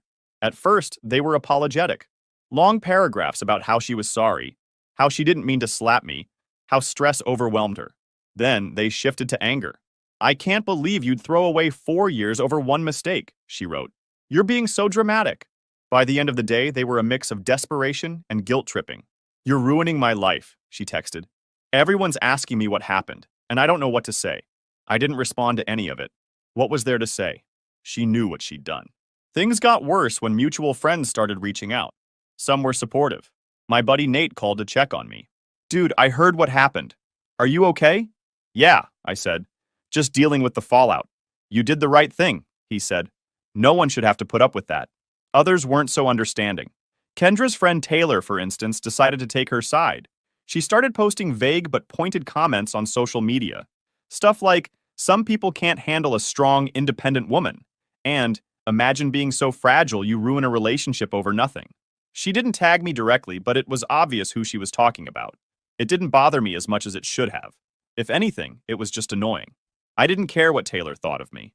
What did bother me, though, was how Kendra's parents reacted. Her mom called me the day after I ended things, her voice shaky and full of guilt. "Adam, please don't do this," she said. "Kendra's been under so much stress. She didn't mean to hurt you." "I'm sorry," I replied, "but there's no coming back from this. I can't marry someone who thinks it's okay to lay hands on me, no matter the reason." "She's devastated," her mom said. "She loves you. Can't you give her another chance?" "No," I said firmly. "I've made my decision." Her dad called later that evening, but his tone was colder. "I don't know what happened," he said, "but this is going to reflect badly on both of you. People will talk, Adam. Are you ready for that?" I almost laughed. "With all due respect, sir, I'm more concerned with my personal boundaries than what people might say." He hung up shortly after, clearly unimpressed. By the end of the week, it felt like I'd been put through the ringer. I wasn't sad or heartbroken, just exhausted. The emotional weight of dealing with everyone's opinions was heavier than I'd expected. Then came the rumors. Someone, I'm guessing Taylor, started spreading word that I'd overreacted and that Kendra was the real victim. A few mutual acquaintances reached out to hear my side, which was their polite way of saying they didn't believe me. "She said she was just stressed," one person texted. "You didn't have to kick her out, did you?" I ignored the message. I didn't owe anyone an explanation. Despite all the noise, I felt lighter without Kendra in my life. The house was quieter, yes, but it was also peaceful, and there was a space to breathe without arguments and tantrums. Still, something about the whole situation didn't sit right with me. Kendra's reaction to the breakup felt off. Sure, she was upset, but her focus seemed less on what she'd done and more on how I'd responded. The way she tried to paint herself as the victim didn't make sense, especially since she was the one who crossed the line. I started wondering if there was more to the story. Was the slap really just a moment of stress? Or was there something deeper going on? It wasn't like her to lose control like that. That nagging thought stayed with me until I met up with Lauren, a mutual friend who always seemed to know what was really going on. I wasn't expecting much, but what she told me changed everything. She called me up one afternoon, sounding hesitant, which was rare for her. Lauren isn't the type to hold back. She's blunt, and that's one of the reasons I've always trusted her. "Hey, Adam," she started. "Can we talk? I think there's something you should know about everything." I could tell by her tone that this wasn't going to be good. "What's up?" I asked, trying to sound casual, even though I felt a knot forming in my stomach. She paused for a moment, then said, "Not over the phone. Can we meet in person?" I agreed, but my mind was already racing. I hung up and sat there for a while, staring at the wall, wondering what she could possibly have to tell me. Whatever it was, I had a feeling it was going to put the last few weeks into perspective. I spent the rest of the day going about my business, but my focus was shot. I couldn't shake the feeling that something was off. Kendra's reaction to everything, the way her friends and even her parents were trying to spin the situation, it didn't add up. She wasn't just sorry for what she did. She was desperate to control the narrative. And that desperation? It reeked of guilt. I started replaying everything in my head, trying to piece together the bigger picture. Kendra wasn't some loose cannon. She was calculated, always thinking 3 steps ahead. That slap wasn't just her losing her temper. It felt intentional, like she wanted me to react. But why? Then there was the way she'd been blowing up my phone. At first, it was all apologies and tears. But when I didn't respond, it turned into anger and blame. One of her texts stuck with me. "You're making this way bigger than it needs to be. Just talk to me, and we can fix it." Fix what exactly? I hadn't done anything wrong. The more I thought about it, the more it felt like she was projecting, like there was something she was hiding, and she needed me to stay in the dark. By the time I met up with Lauren, I was ready to get some answers. We met at a little cafe downtown, one of those places that's always packed but somehow manages to feel cozy. Lauren was already there when I arrived, sitting in a corner booth with a coffee in front of her. She looked up as I walked in, and the expression on her face told me everything I needed to know. This wasn't going to be a casual chat. I slid into the booth across from her and gave her a nod. "All right, Lauren, spill it." She hesitated, which wasn't like her. "Look," she said, "I didn't want to get involved, but after everything that's happened, I feel like you need to know." "Know what?" I asked, leaning back in my seat and crossing my arms. She sighed. "It's about Kendra and Chase." Hearing that name made my jaw tighten. Chase. That guy again. Kendra's so-called friend. And I'd heard about him before, always in passing, like he was no big deal. But something about the way she mentioned him now made my stomach twist. I've never liked the idea of her having guy friends. Not because I don't trust her, but because I know how guys think. And Chase? Yeah, I had a feeling he wasn't just some harmless buddy. "What about him?" I asked, my tone sharper than I intended. "My friend was at a bar a few weeks ago," Lauren began. "She knows you and Kendra were engaged. I've mentioned you guys a few times, so when she saw Kendra there, with Chase, she thought something seemed off." "Off how?" I asked. There it was. The thing I'd been trying to ignore since the slap. I didn't say anything, just stared at her, waiting for her to continue. "They were holding hands," she said, lowering her voice like someone might overhear. "And kissing. Took a picture, but she didn't know what to do with it, because she didn't want to cause drama." I let out a dry laugh, shaking my head. "Drama? This whole situation is a drama. Let me see the picture." Lauren hesitated again, then pulled out her phone. She scrolled for a moment before sliding it across the table. There it was, a blurry but unmistakable photo of Kendra and Chase, his arm around her waist, her hand on his chest. I stared at it, feeling a strange mix of anger and clarity. "Well, that explains a lot," I said, pushing the phone back toward her. "Adam, I'm sorry," Lauren said. "I didn't know if I should tell you, but after everything I couldn't keep it to myself. I appreciated her honesty, but I wasn't mad at her. None of this was her fault." "Thanks for letting me know," I said, my voice calm. Too calm, probably. "You okay?" she asked, eyeing me like she thought I might blow up. I nodded. "Oh, I'm fine. Better than fine, actually. At least now I know the truth." The truth was, I wasn't surprised. Somewhere deep down, I'd known something wasn't right for a while. Kendra had been acting weird for months, distracted, defensive, picking fights over nothing. I'd chalked it up to wedding stress, but now it all made sense. She wasn't just stressed, she was guilty. And that slap? That wasn't just a moment of frustration. That was her trying to bait me, to give her an excuse to flip the script and make me the bad guy. She didn't want to be the one to end things because that would have made her the villain. So instead, she pushed me until I snapped, or at least until she thought I would. But the thing is, I didn't snap. Didn't give her that satisfaction. I stayed calm. I told her to pack her things and leave. And now, with Lauren's information, I knew I'd done exactly the right thing. I sat there in the cafe for a while after Lauren left, sipping my coffee and thinking about my next move. I wasn't going to confront Kendra right away. No, I wanted to see how she'd react when I didn't take the bait. She'd been trying to control the narrative since the breakup, painting herself as the victim and me as the unreasonable fiancé who couldn't handle the pressure. But now I had the upper hand, and I wasn't going to let her spin her lies any longer. By the time I got home, I had a plan, and I preferred to do this face-to-face on my terms. So I texted her, "We need to talk. Meet me at my place tomorrow at 7 p.m. She responded within minutes. "Finally, I've been waiting for you to reach out. I knew you'd realize you overreacted." I didn't bother replying. Let her think what she wanted. Tomorrow she was going to see just how wrong she was. The next day, just before 7 p.m., I cleared my living room. The coffee table, usually cluttered with work papers, was empty except for a single printed photo sitting right in the center. Everything about the space was intentional. Calm, controlled, deliberate. Kendra thrived in chaos, in shouting matches and emotional outbursts. But that wasn't my game. I was setting the terms. At 7 p.m. sharp, there was a knock at the door. I opened it, finding Kendra standing there in a dress I recognized immediately. It was the one she wore on our 3rd anniversary, back when things were good. She'd paired it with flawless makeup and her most disarming smile. The effort was obvious. She stepped inside without waiting for an invitation, her heels clicking against the floor. She said, "I'm glad you reached out. I knew you'd come to your senses." I motioned toward the couch, not responding. She hesitated for a moment, then walked over and sat down, her smile faltering slightly when she noticed the photo on the table. "What's this?" she asked, picking it up. I leaned against the wall, arms crossed. The room was silent except for the faint rustle of paper as she adjusted the picture. Her hands stiffened. Her voice tightened. "Where did you get this? Does it matter?" She looked up, her confident demeanor cracking. "It's not what it looks like. Then why don't you explain it to me?" She hesitated, the gears turning in her head as she searched for the right lie.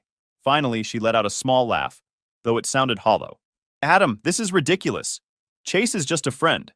Someone must have misunderstood what they saw." I stayed where I was, my face calm, my stance unshifting. The silence between us stretched uncomfortably long until she broke eye contact, looking down at the picture again. "Adam," she tried again, her tone softer now, almost pleading. "I know this looks bad, but I swear—" "Stop!" The word came out sharp, cutting her off. "Don't waste my time. We both know what this is. So why don't you drop the act and tell me the truth for once?" Her shoulders slumped slightly, and for the first time, she looked unsure. When she finally spoke, her voice was quieter. "Fine. Yes, I was with Chase. But it wasn't serious. I didn't mean for it to go anywhere." I pushed off the wall and took a step closer. "It wasn't serious?" I repeated, my tone cold. "Then what was it? A hobby? A stress reliever? Explain it to me because I want to know how cheating on your fiancé fits into your grand plan." Her lips trembled, but she quickly masked it with a defensive tone. "I was overwhelmed, Adam. The wedding, the planning, everything. I felt like I was drowning. And Chase, he was just there when I needed someone to talk to." "Talk to," I said flatly, gesturing toward the photo on the table. "You call that talking?" She looked away, unable to meet my gaze. "I didn't mean to hurt you," she whispered. "No," I said, taking another step closer. "You just didn't care enough not to." Her head snapped up, her expression a mix of anger and guilt. "That's not fair," she said, her voice rising. "I made a mistake, okay? But you weren't exactly perfect either. You were so distant, so focused on budgets and logistics, you didn't even notice how stressed I was." I tilted my head slightly, unfazed by her attempt to shift blame. "And that stress justified lying? Sneaking around? Slapping me?" Her face flushed, and she opened her mouth to respond. But no words came out. She wasn't used to being confronted like this, to having no room to wiggle out of the corner she'd backed herself into. "I get it now," I continued. "The slap wasn't just a moment of anger, was it? You wanted me to react. You wanted an excuse to end this without having to take responsibility for anything. Am I wrong? Her silence spoke volumes. You wanted me to lose my cool, I said, leaning slightly closer. But I didn't, and I won't. And that's why you're here now, scrambling to salvage whatever narrative you thought you could control. Adam, please, she said, her voice breaking as tears welled in her eyes. I messed up. I know I did. But we can fix this. I'll do whatever it takes. I straightened, taking a step back. Fix what, Kendra? The trust? The respect? You think those things just snap back into place? Number, this isn't something you fix. This is who you are, and I'm not interested in being part of it.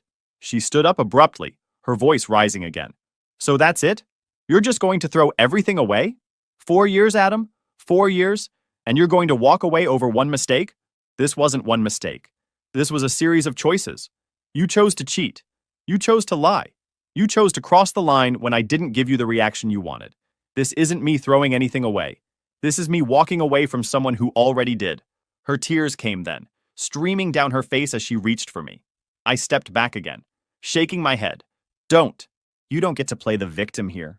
Not after everything you've done. She stood there for a moment, her hand frozen midair before she let it drop. The tears didn't stop, but the fight in her eyes was gone. She knew she'd lost. Get out, I said quietly, pointing to the door. Her lips quivered as she whispered, Adam! Out, I said again, more firmly this time. She grabbed her purse and headed for the door. She stopped just before leaving, turning back to me one last time. I'm sorry, she said, her voice barely audible. I didn't respond. The door closed behind her, and silence filled the room. After that confrontation, I wasn't angry anymore. I was done. Whatever lingering feelings I'd had for Kendra were gone, evaporated the second she confirmed every suspicion I'd been too cautious to fully trust. I didn't need closure because I'd just handed it to myself. But life has a funny way of keeping the show going. A couple of weeks passed and I started to feel like myself again. The house was mine again. Not just physically, but emotionally. It was quieter, cleaner, and most importantly, peaceful. I got back into my routine, focused on work, and even reconnected with a few friends I'd neglected during the relationship. That's when the first cracks in Kendra's new life started to appear. I hadn't heard much about her since she left, and I wasn't actively looking for updates. But mutual friends have a way of keeping you in the loop, whether you want to be or not. Nate, my best friend and an absolute vault of information, called me one evening with that tone he gets when he's trying not to laugh too hard. Bro, he said, barely able to contain himself. You are not gonna believe this. What? I asked, already bracing for something ridiculous. Kendra moved in with Chase. I raised an eyebrow, leaning back in my chair. And he dumped her. Hard. Now that got my attention. What do you mean, dumped her? I mean, he kicked her out, Adam, Nate said, clearly enjoying himself. Apparently, she's been staying with her parents ever since. Word is, he caught her cheating on him, too. I couldn't help it. I laughed. Not just a chuckle, but a full-on can't-catch-my-breath laugh. Karma doesn't always work quickly, but when it does, it's poetic. Wait, I said, still grinning. She cheated on Chase? With who? Some guy from her gym, Nate said. Apparently, they'd been hooking up for weeks. Chase found out and threw her stuff out on the lawn. One of his neighbors took a video of it and posted it online. I shook my head, half in disbelief and half in satisfaction. Send me the video. Nate didn't even hesitate. Within seconds, I had a link to a grainy clip showing Chase tossing garbage bags full of Kendra's belongings onto the grass while she stood there, crying and yelling at him. He didn't say much, just pointed at her car and shouted something about her needing to leave before he called the cops. It was a mess. A perfect, karmic mess. I realized how it was so blatantly obvious that her pattern of self-destruction was finally catching up with her. Guess she's not as smooth as she thinks she is, I said, smirking. That's an understatement, Nate replied. Dude, it's wild. Everyone's talking about it. Even her little social media crew is turning on her. Taylor hasn't posted anything defending her since it happened. Taylor, Kendra's self-proclaimed best friend, had been one of the loudest voices trashing me online after the breakup. She'd posted all kinds of vague, passive-aggressive nonsense about fragile men and how real women intimidate the weak. I'd ignored it, of course, because engaging with her wasn't worth my time. Figures, I said. Taylor's all about appearances. She's not going to stick her neck out for Kendra if it makes her look bad. Exactly, Nate said. Anyway, just thought you'd want to know. Karma's doing its thing. We wrapped up the call, And I spent the rest of the evening replaying the video a couple more times, each time feeling a little less guilty for enjoying it. The days that followed were interesting, to say the least. I started hearing from more mutual friends, most of them either apologizing for doubting me or trying to dig for details about what had happened between me and Kendra. I kept it short and simple. She crossed a line. I ended it. That's all there is to it. The truth is, I didn't feel the need to explain myself anymore. People could think what they wanted. The ones who mattered knew the truth, and the rest? Not my problem. For now, I'm just planning to clear my head from all this mess, but I have a feeling that Kendra won't easily move on. Final update. Hey guys, I wasn't planning on posting an update, but something happened recently that I feel like I need to get off my chest. For those of you who followed my last post, you know I kicked Kendra out of my life after everything she pulled. The slap, the cheating, the manipulation. It was all too much, and I wasn't about to let her walk all over me anymore. Life's been solid since then, peaceful even. But of course, Kendra wasn't done yet. Last week, she showed up at my house. Yeah, you read that right. I wasn't expecting it. I hadn't heard from her in months, and I assumed she was off doing whatever it is people like her do when their life falls apart. I was sitting on the couch, halfway through a documentary, when there was a knock at the door. It was late, close to 10 p.m., and I wasn't expecting anyone. I opened the door to find her standing there. She looked rough, hair messy, eyes puffy, makeup smeared like she'd been crying the whole way over. She wasn't her usual composed, confident self. This was a different Kendra, one I barely recognized. "Adam," she said, her voice shaky. "Please, I need to talk to you." I didn't even let her finish. "No," I said, stepping back to close the door. "Wait," she cried, holding the doorframe. "Please, just hear me out. I've been thinking about everything, and I know I messed up, but I've changed. I need you to know that." I stared at her, my hand still on the door. "Kendra, I don't know what part of we're done you didn't understand, but nothing you say is going to change that." She started crying harder, her voice breaking. "I know I hurt you, okay? I know I screwed up, but I've been going to therapy, journaling, working on myself. I've been trying to fix everything I ruined." I shook my head. "Good for you, but that's not my problem anymore." Her tears didn't stop. "Adam, please, I love you. I never stopped loving you. I didn't know how to handle things back then. I got lost." I laughed, a short, sharp sound that made her flinch. "Lost?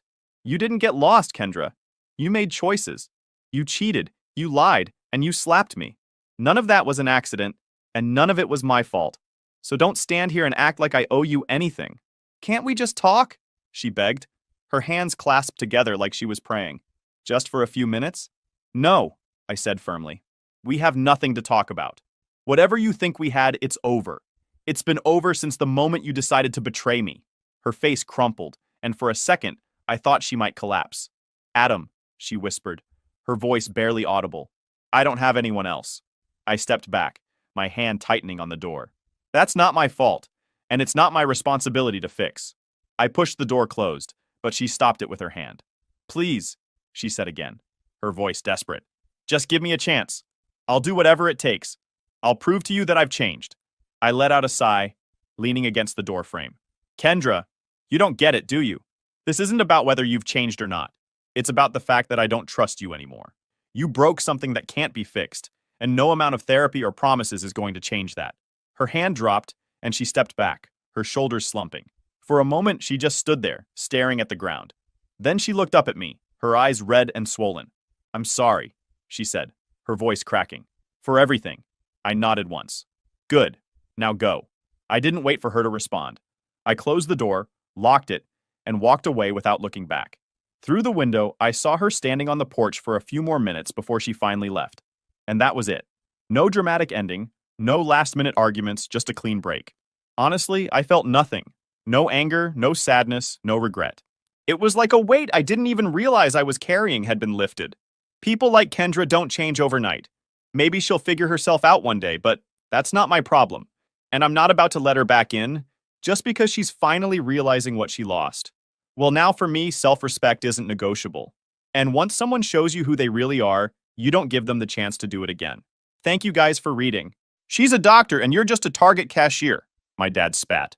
So I went silent for 4 years and came back owning 5 properties and their retirement plan. Friendly PSA. If you're gonna treat one of your kids like garbage while worshiping the other one, Maybe make sure the disappointing one isn't secretly building a real estate empire. My parents learned this lesson the hard way, and boy was it satisfying to watch. I, 28, male, have been getting shit on by my family since basically forever.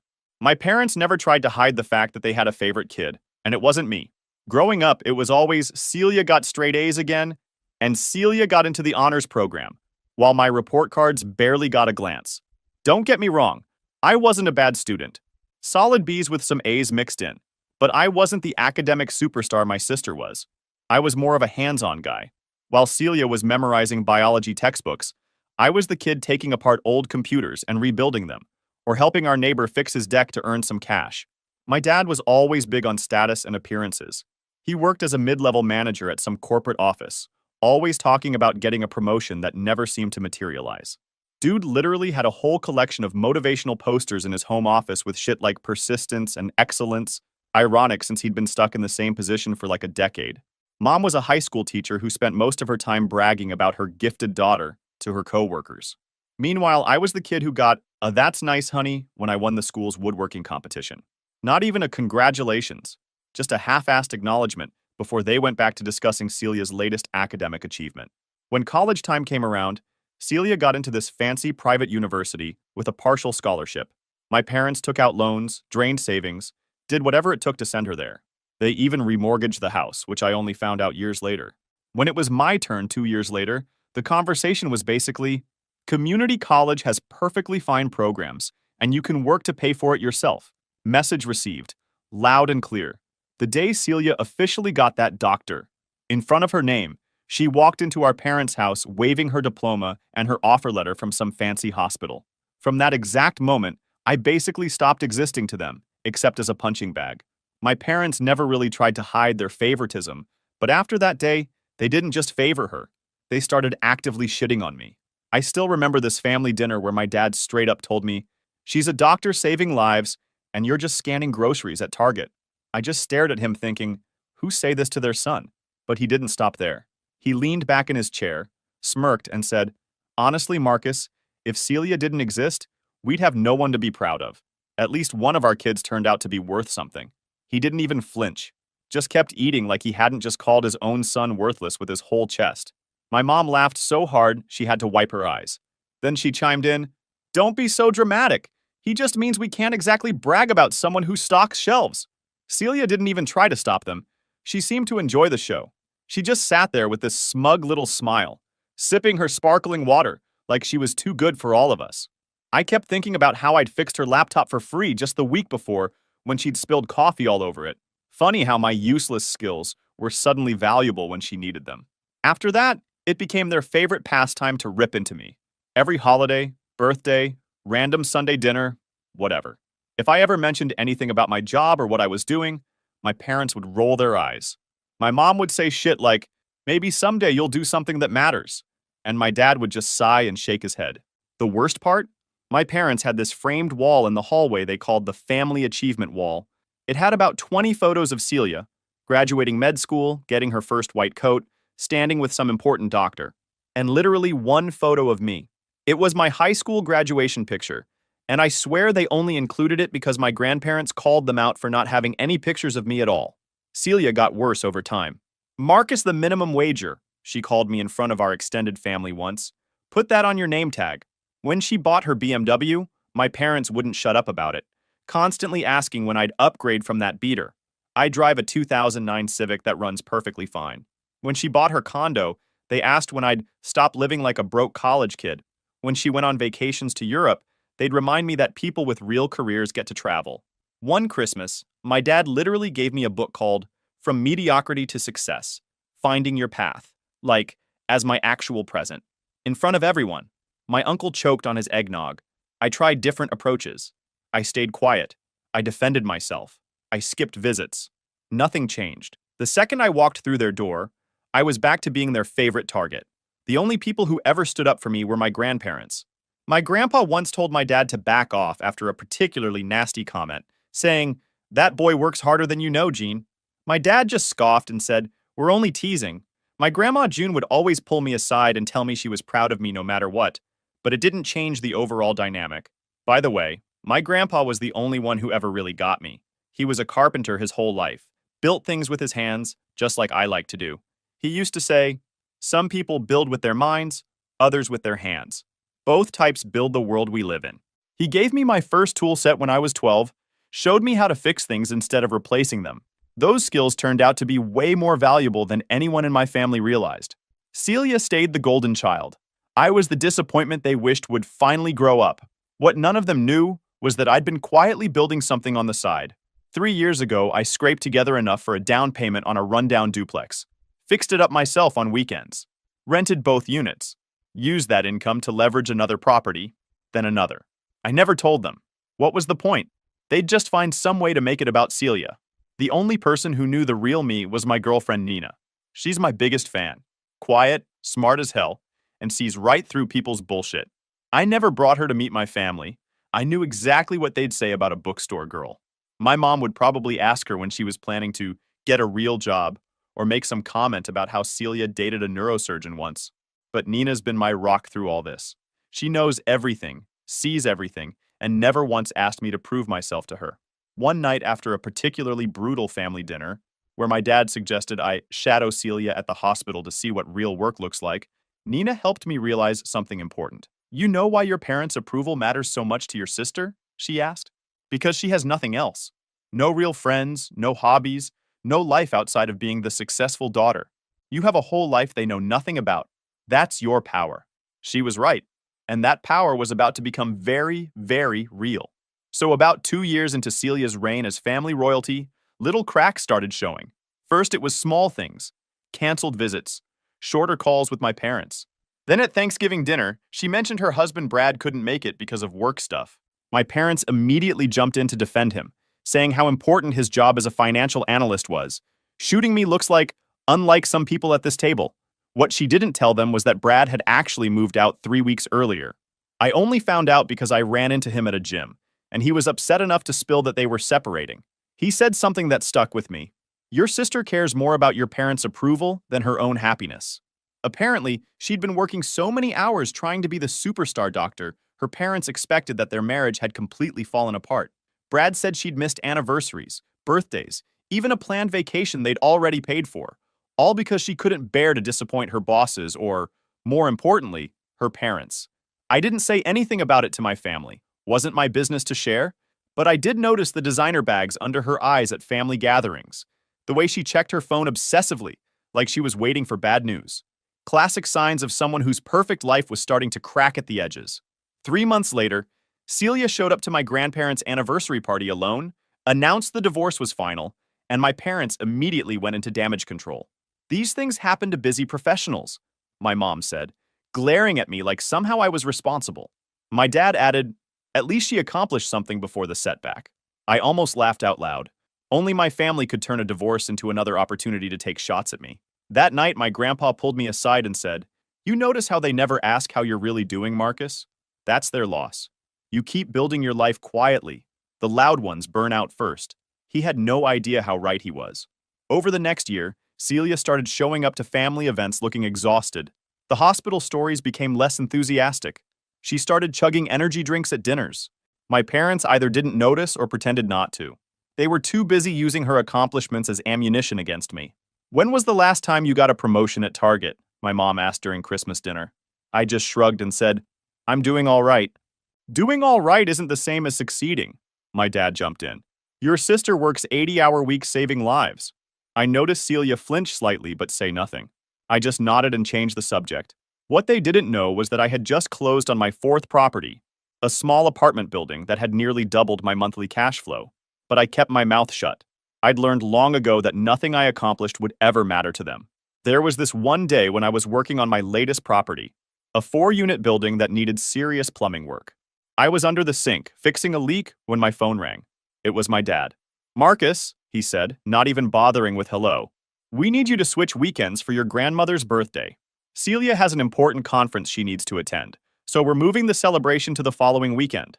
Not, can you, but we need you to. Like my time wasn't valuable. Like I could just rearrange my schedule for Celia. Again. Actually, I can't, I said, tightening a pipe fitting. I've got work. Target? Please, like you're so important they can't survive a day without you. It's not like you're running the company. I took a deep breath. Not Target, I said.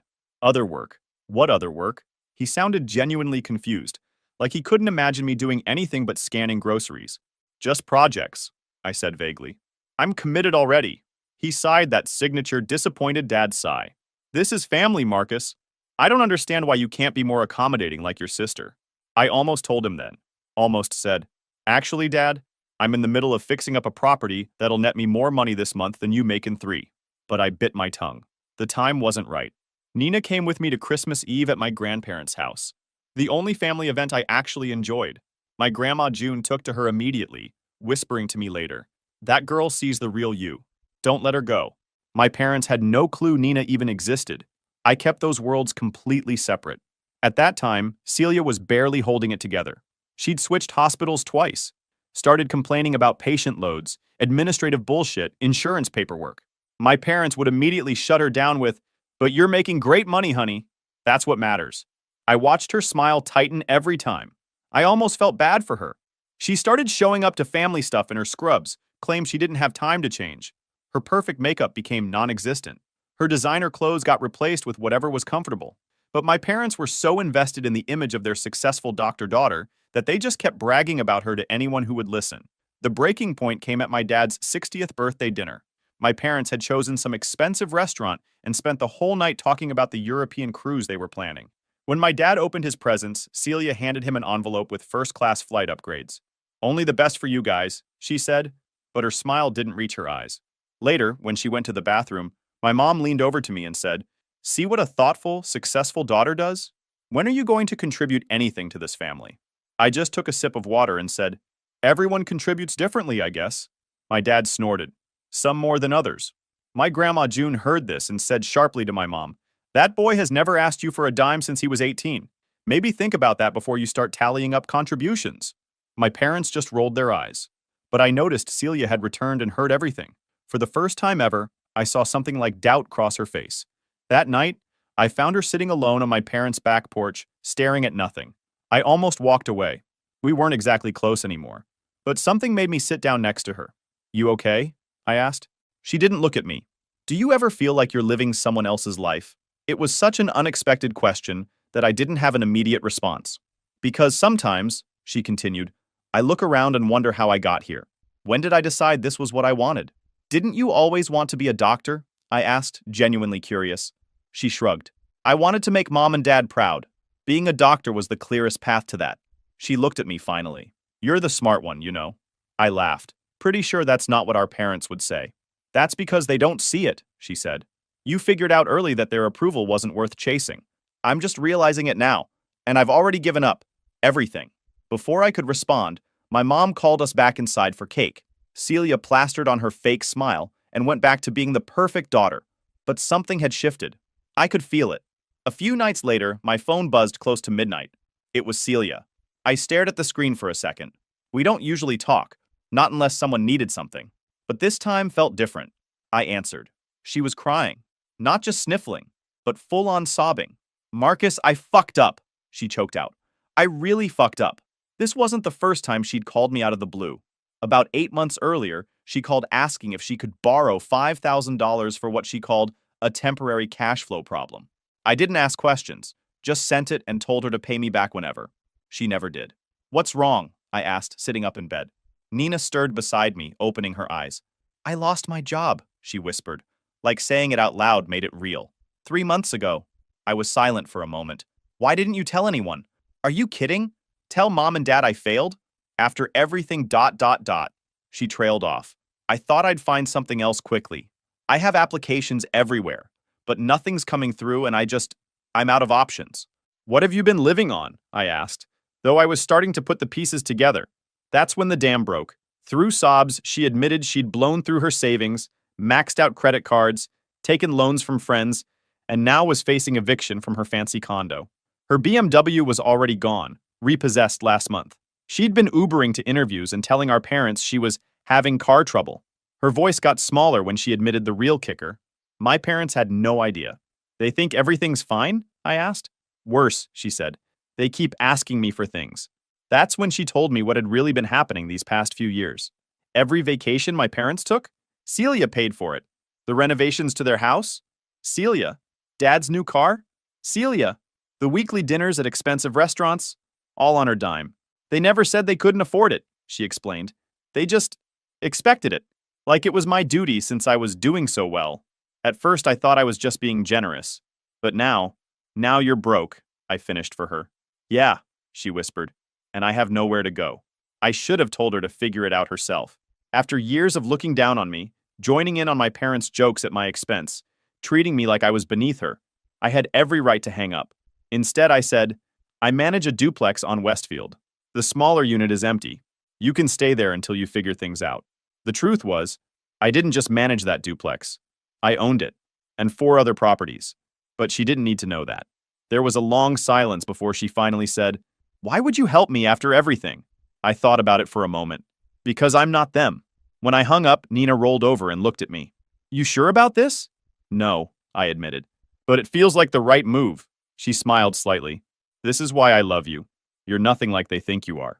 What I didn't tell Nina was the small part of me that enjoyed the irony. The family disappointment bailing out the golden child. The minimum wage Target cashier providing housing for the doctor. There was a certain poetic justice to it all. The next morning, I got up early and went to the duplex to get it ready. It was nothing fancy. A small 2-bedroom unit with dated but functional appliances. I'd been planning to renovate it next month before putting it back on the rental market, but it was clean and everything worked.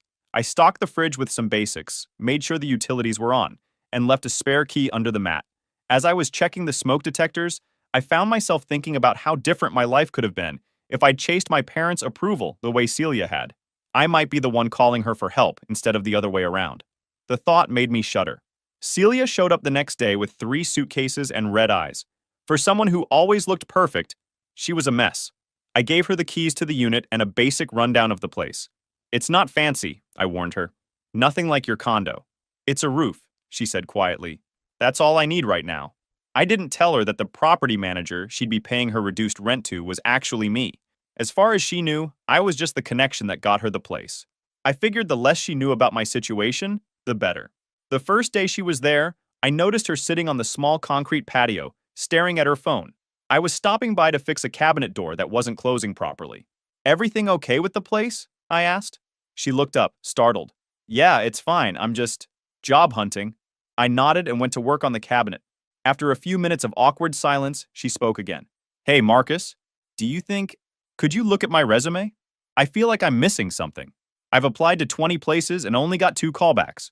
It was such a surreal moment. My entire life, Celia had been the one with all the answers, the one who knew exactly how to succeed. Now she was asking me, the family screw-up, for career advice.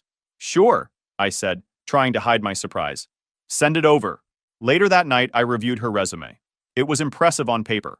Top medical school, prestigious residency, years at well-known hospitals. But it was also generic.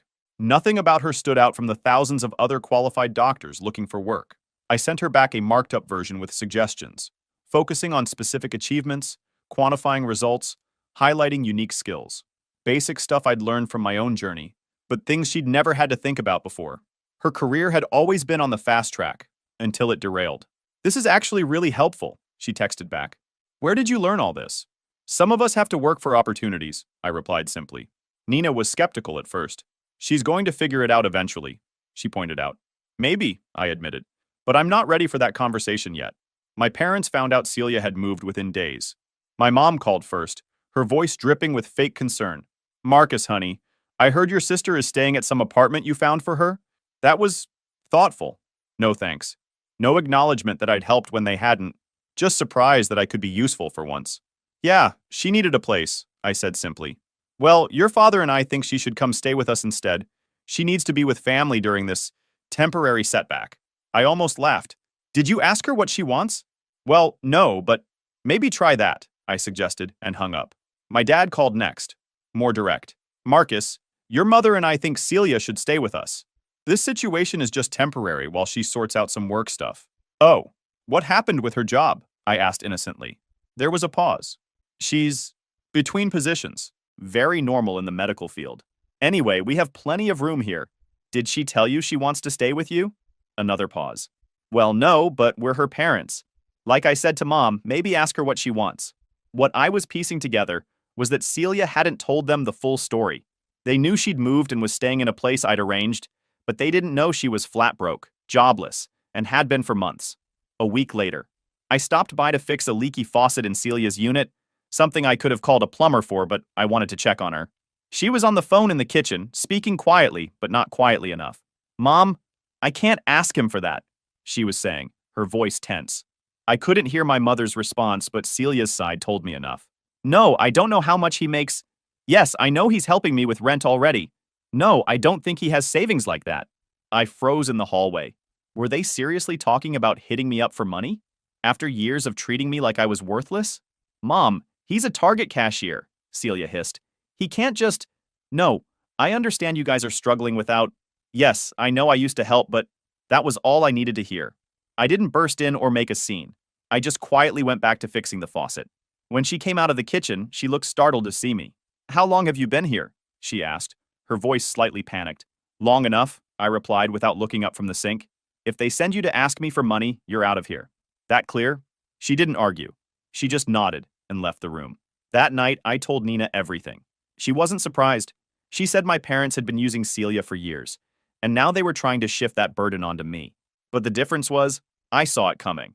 I mentioned that they had no clue I could actually help if I wanted to. The business had brought in over $20,000 last month alone. Nina just squeezed my hand and said that's exactly why I was winning. They didn't even know who I really was. A few days later, I saw Celia coming back from a job interview. Before heading in, she told me she'd made it clear to our parents that she wasn't asking me for money. They weren't thrilled. She said they couldn't understand why she'd rather stay in this so-called dump than move in with them. I asked her what she thought, and she paused, looked around at the modest duplex, then said she was finally starting to understand why I chose to do things my way. About a month into Celia's stay, my grandparents called and invited me to dinner at their place. Bring Nina, my grandma said, and your sister is coming too. Something in her tone made me suspicious. Who else? A pause. Your parents asked to join us. I almost declined right there, but my grandpa got on the phone.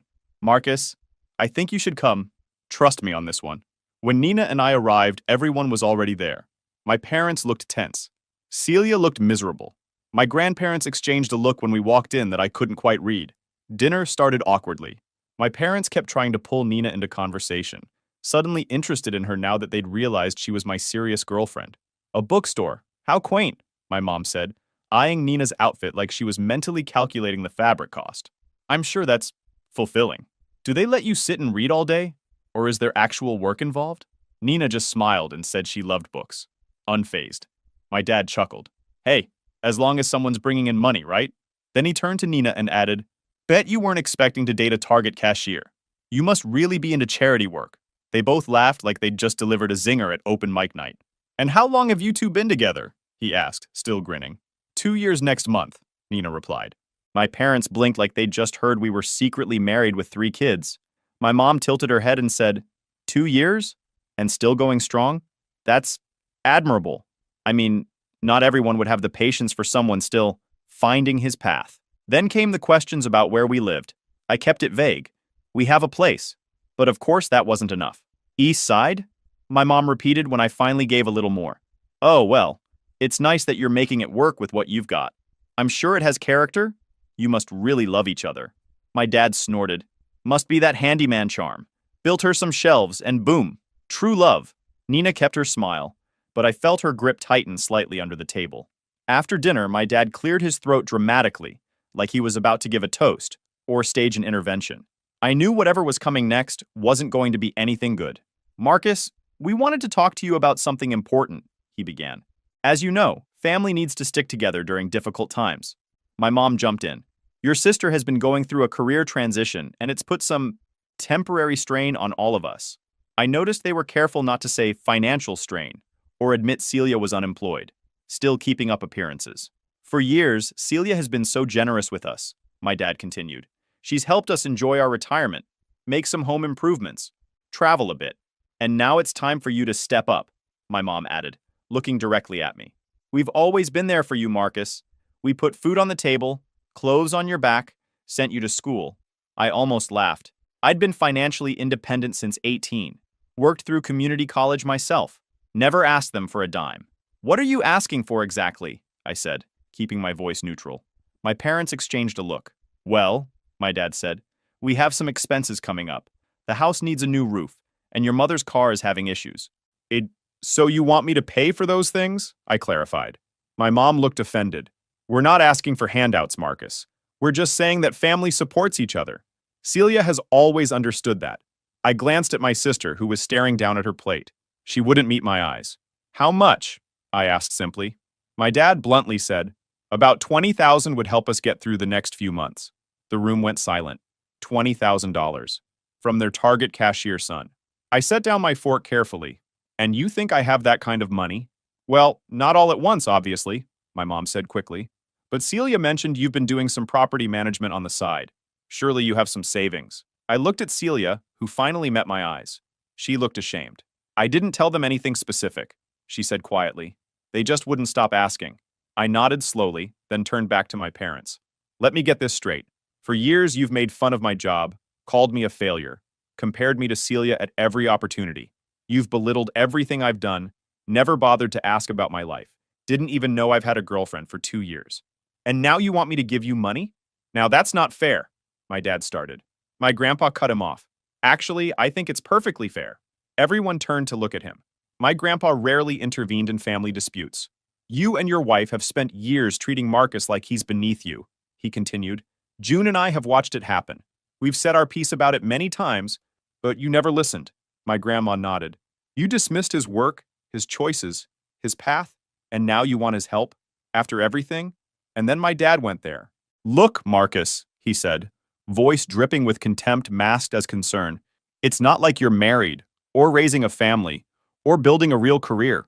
You're nearly 30, still clocking hours at Target, and playing handyman on weekends. Nina's clearly a sweet girl, but I honestly don't understand what she sees in a man with no real direction. At some point, you've got to grow up and do something that actually counts. That's when I decided it was time. I'd kept my life secret for years, protecting myself from their judgment. But maybe it was time they understood exactly who they'd been mocking all this time. I didn't flinch. I just looked at him. You want to know something funny, Dad? That duplex Celia's living in? I don't manage it. I own it. My mom's eyebrows shot up. In fact, I continued, I own 5 properties now. That side gig you mentioned has been my real focus for years. Target is just where I go a few days a week for steady insurance and to keep expectations low. My dad's mouth was literally hanging open. Last month, after expenses, my properties brought in just over $20,000, I said. That's not counting the equity I'm building. My portfolio is worth about $1.8 million now, with loans against it, of course. But still, the look on their faces was almost worth the years of ridicule. You know that beater car you're always making fun of? I keep it because it's reliable and paid off. I could buy a new car in cash tomorrow if I wanted to. I just don't care about flashy shit the way you do. My mom was stuttering now. But you never said anything. Why would you keep this from us? Because nothing I ever did was good enough for you, I replied calmly. So I stopped trying to prove myself. I built my life quietly, on my terms. And here's something else you don't know, I said, turning to my grandparents. I've been paying Walter and June's rent for the past year, and covering their health insurance gap payments. My parents' heads whipped toward my grandparents, who were smiling softly. Marcus insisted, my grandma said. We told him we were fine, but he wouldn't hear it. And there's one more thing, my grandpa added. Last month, we made Marcus the trustee of our estate. If my parents looked shocked before, now they looked absolutely thunderstruck. What does that mean? My dad demanded.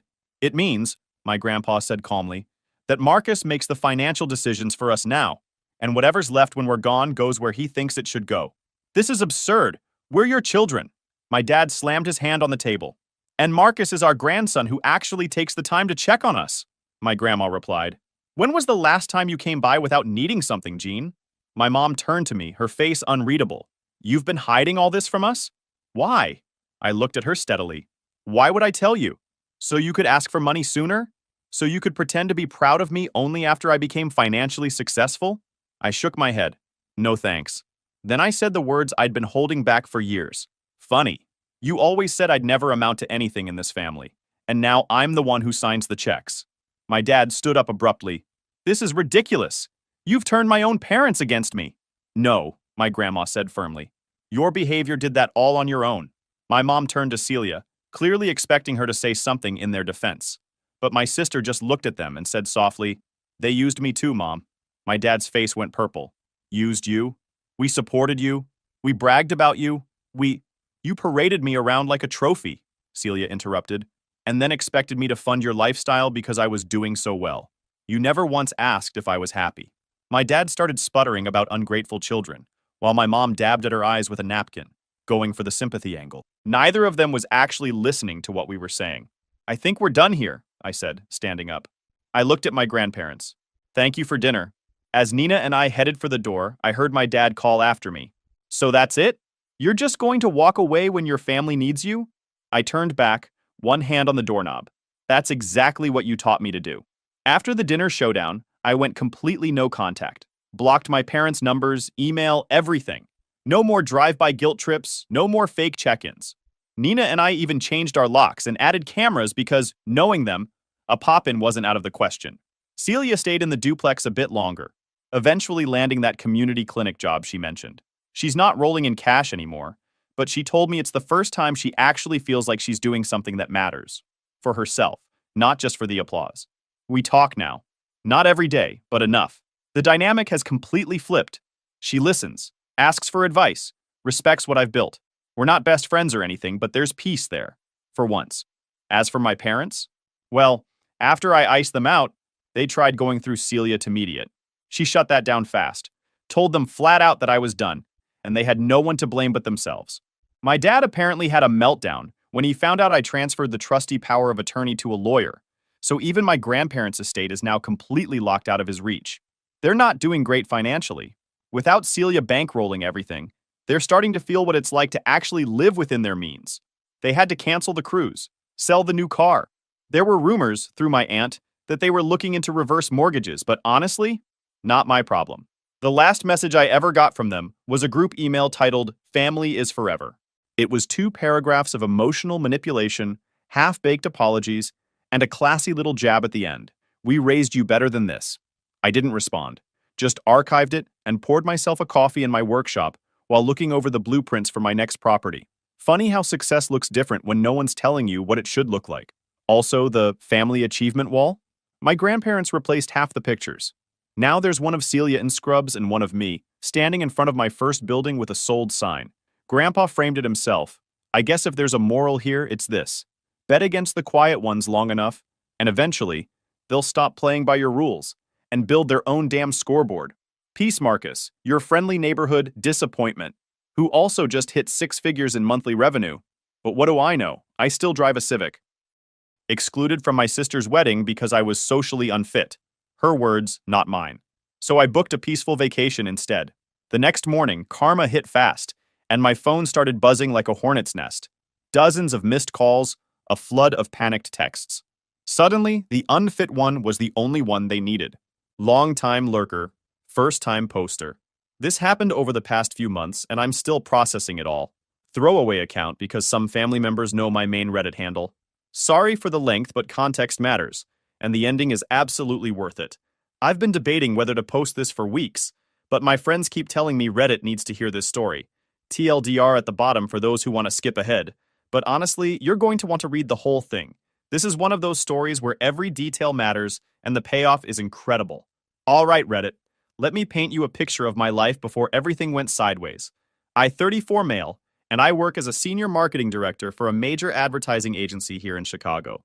Started from the absolute bottom as an account coordinator, making $42,000 straight out of college with student loans up to my eyeballs, and after 12 years of grinding through 60-hour weeks, missed weekends, and more corporate politics than I care to remember, I'm now pulling in about $340,000 plus performance bonuses that usually add another $80,000 annually.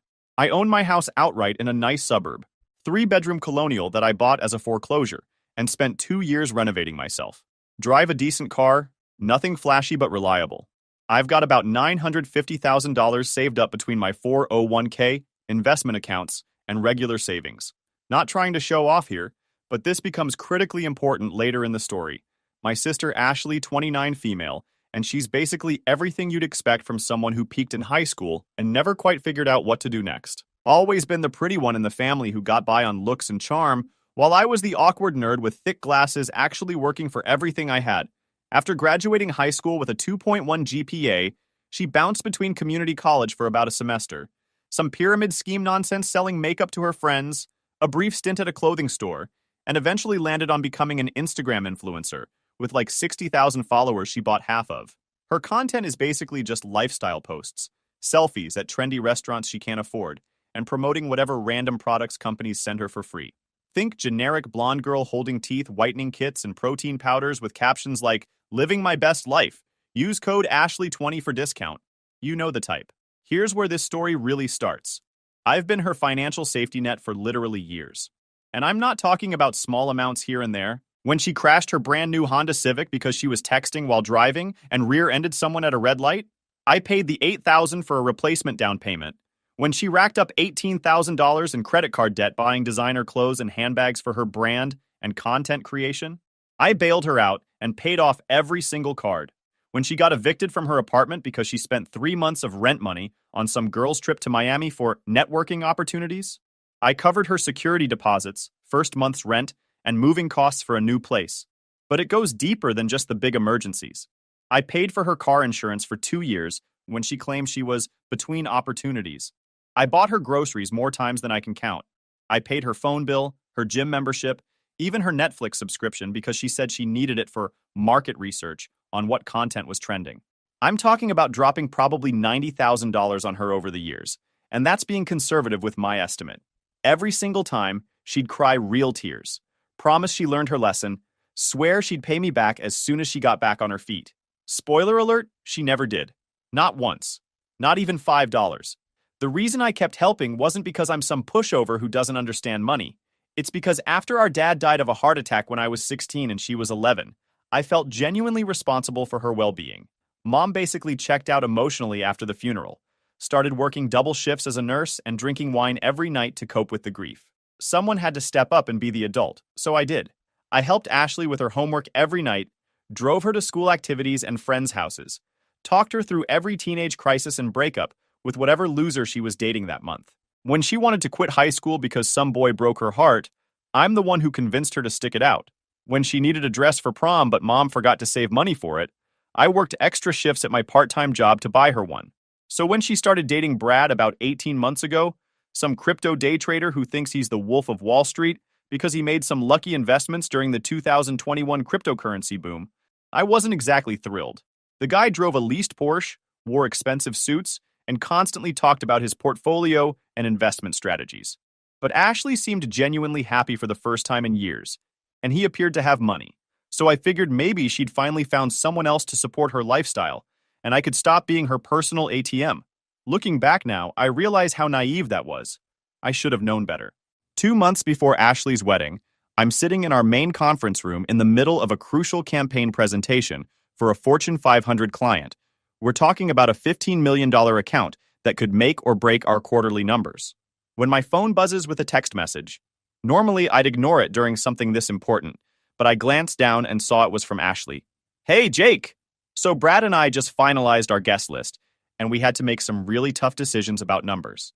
The venue has super strict capacity limits, and with both our families being so big, we just couldn't fit everyone we wanted to include.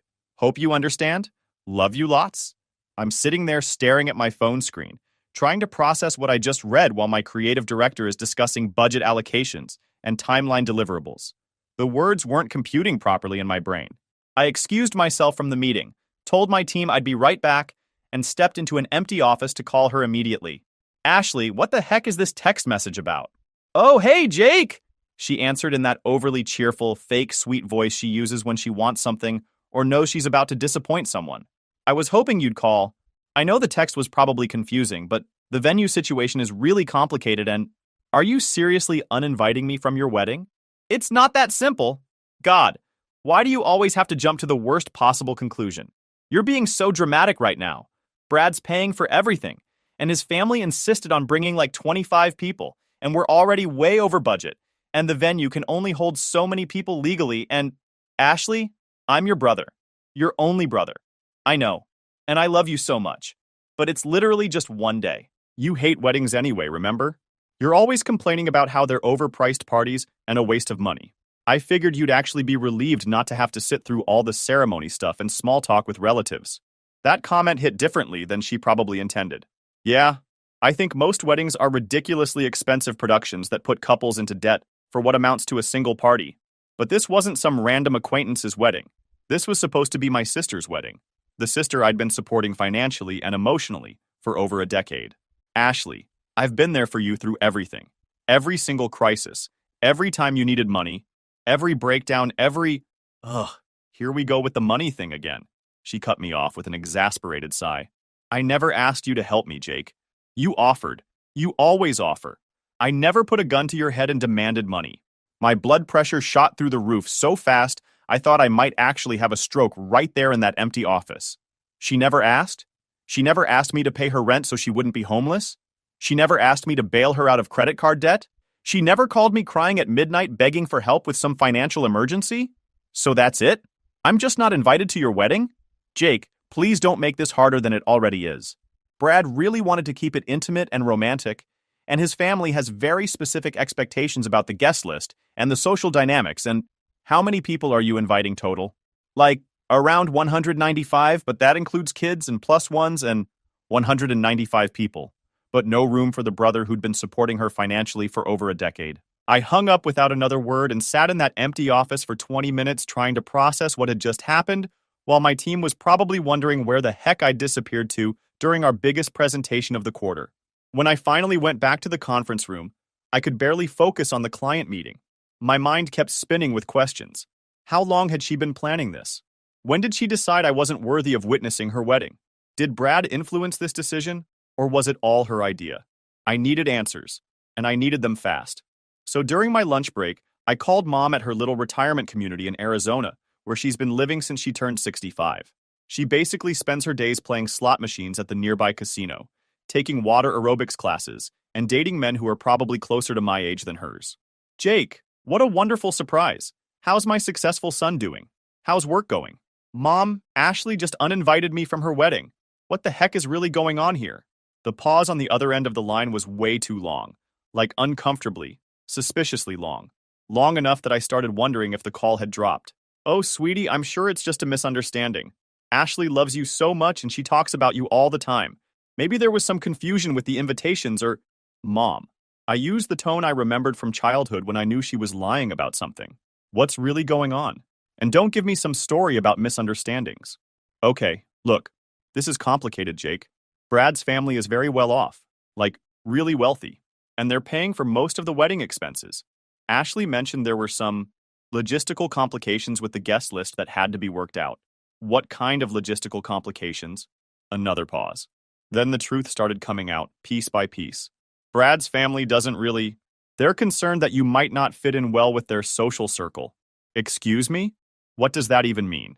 You know, they're all business owners and socialites and country club members, and Ashley was worried you might feel out of place or uncomfortable in that kind of environment.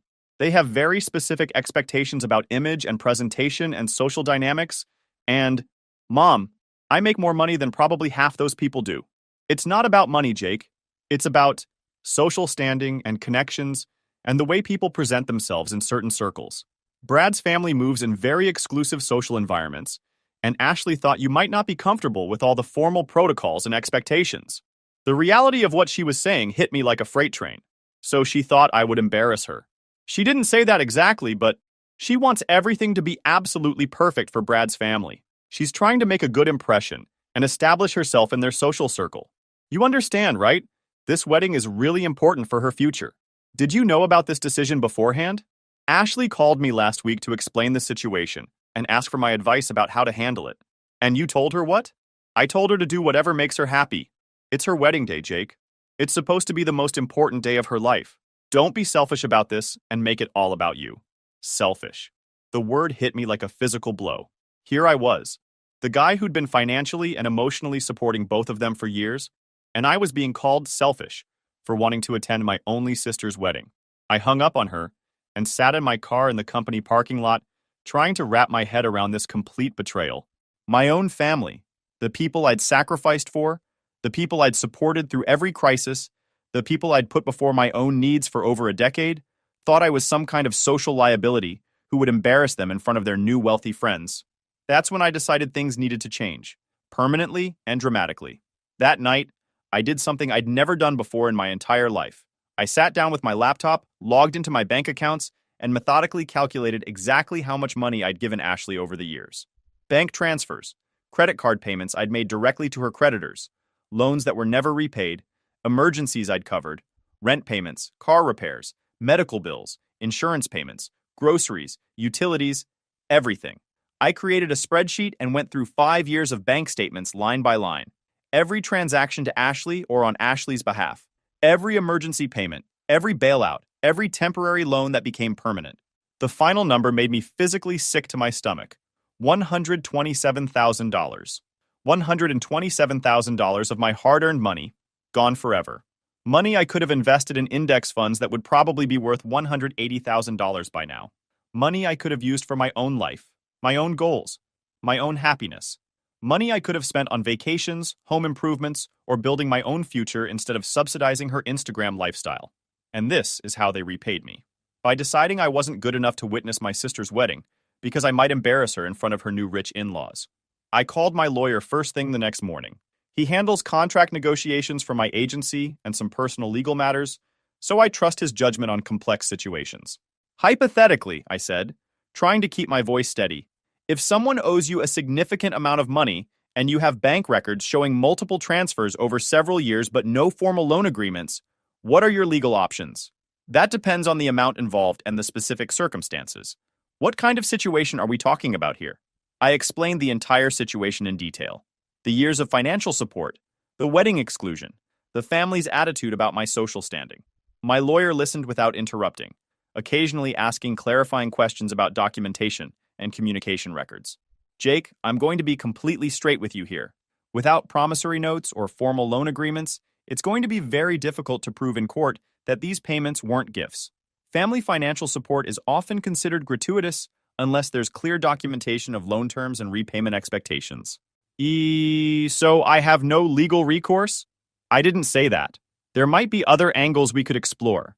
The pattern of financial dependency could be legally relevant, and if we can demonstrate that money was given with clear expectation of repayment based on communications or circumstances, we could potentially file a civil suit.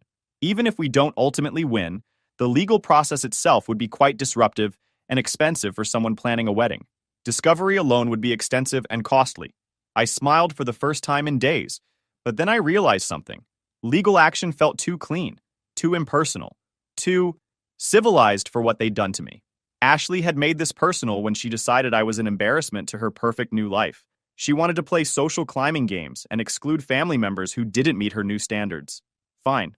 I could play games too, and I was much better at strategy than she'd ever be. Instead of going the legal route immediately, I decided to use the professional skills that had made me successful in the first place. See, Brad might think he's some kind of crypto genius, but I actually understand business, marketing, and most importantly, networking and relationship management.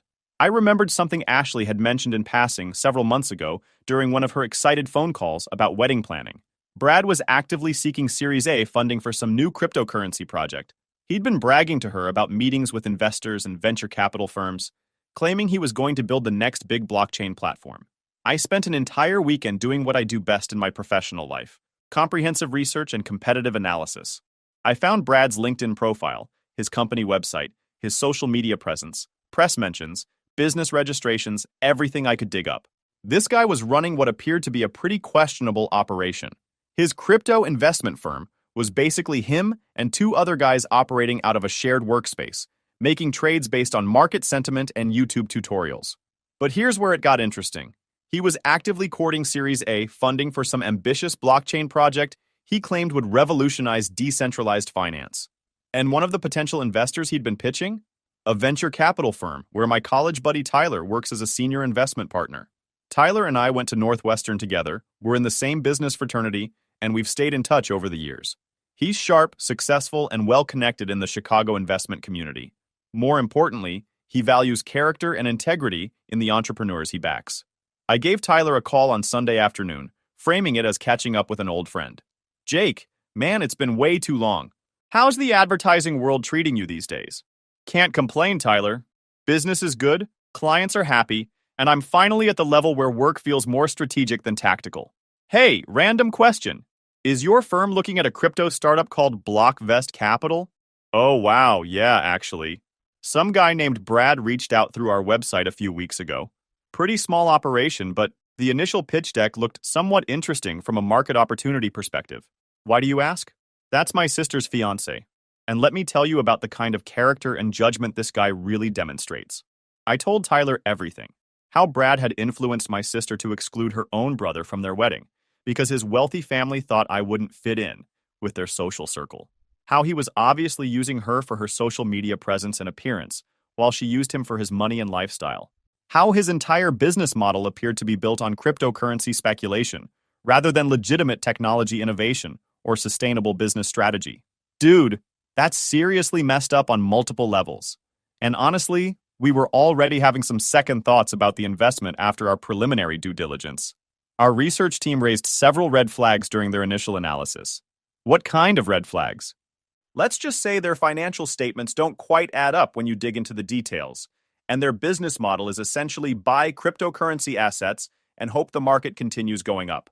There's no real technological innovation, no proprietary platform, no sustainable competitive advantage. We were probably going to pass anyway, but hearing about their character and decision-making in personal matters gives me even more concern about their professional ethics and judgment. Well, maybe you should pass extra thoroughly on this one, and maybe mention to other investors in your network what kind of character and values this guy demonstrates when he thinks no one important is watching. Tyler laughed, and I could hear the wheels turning in his head. You know what, Jake? I think that's exactly what I'm going to do. The investment community here is smaller than people realize, and word travels fast when someone raises concerns about character or ethics. The wedding was scheduled for a Saturday in late June at some expensive venue outside the city. That Friday morning, I made a decision that felt absolutely liberating. I took a personal day from work and drove 3 hours north to this amazing resort I'd been wanting to visit for years, but never made time for.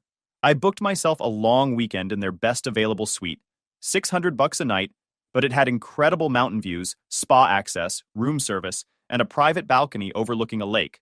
After years of sacrificing my own desires to fund Ashley's lifestyle, spending money on myself felt revolutionary. I posted a picture from the resort lobby with the caption, "Sometimes the best seat at a wedding is anywhere else.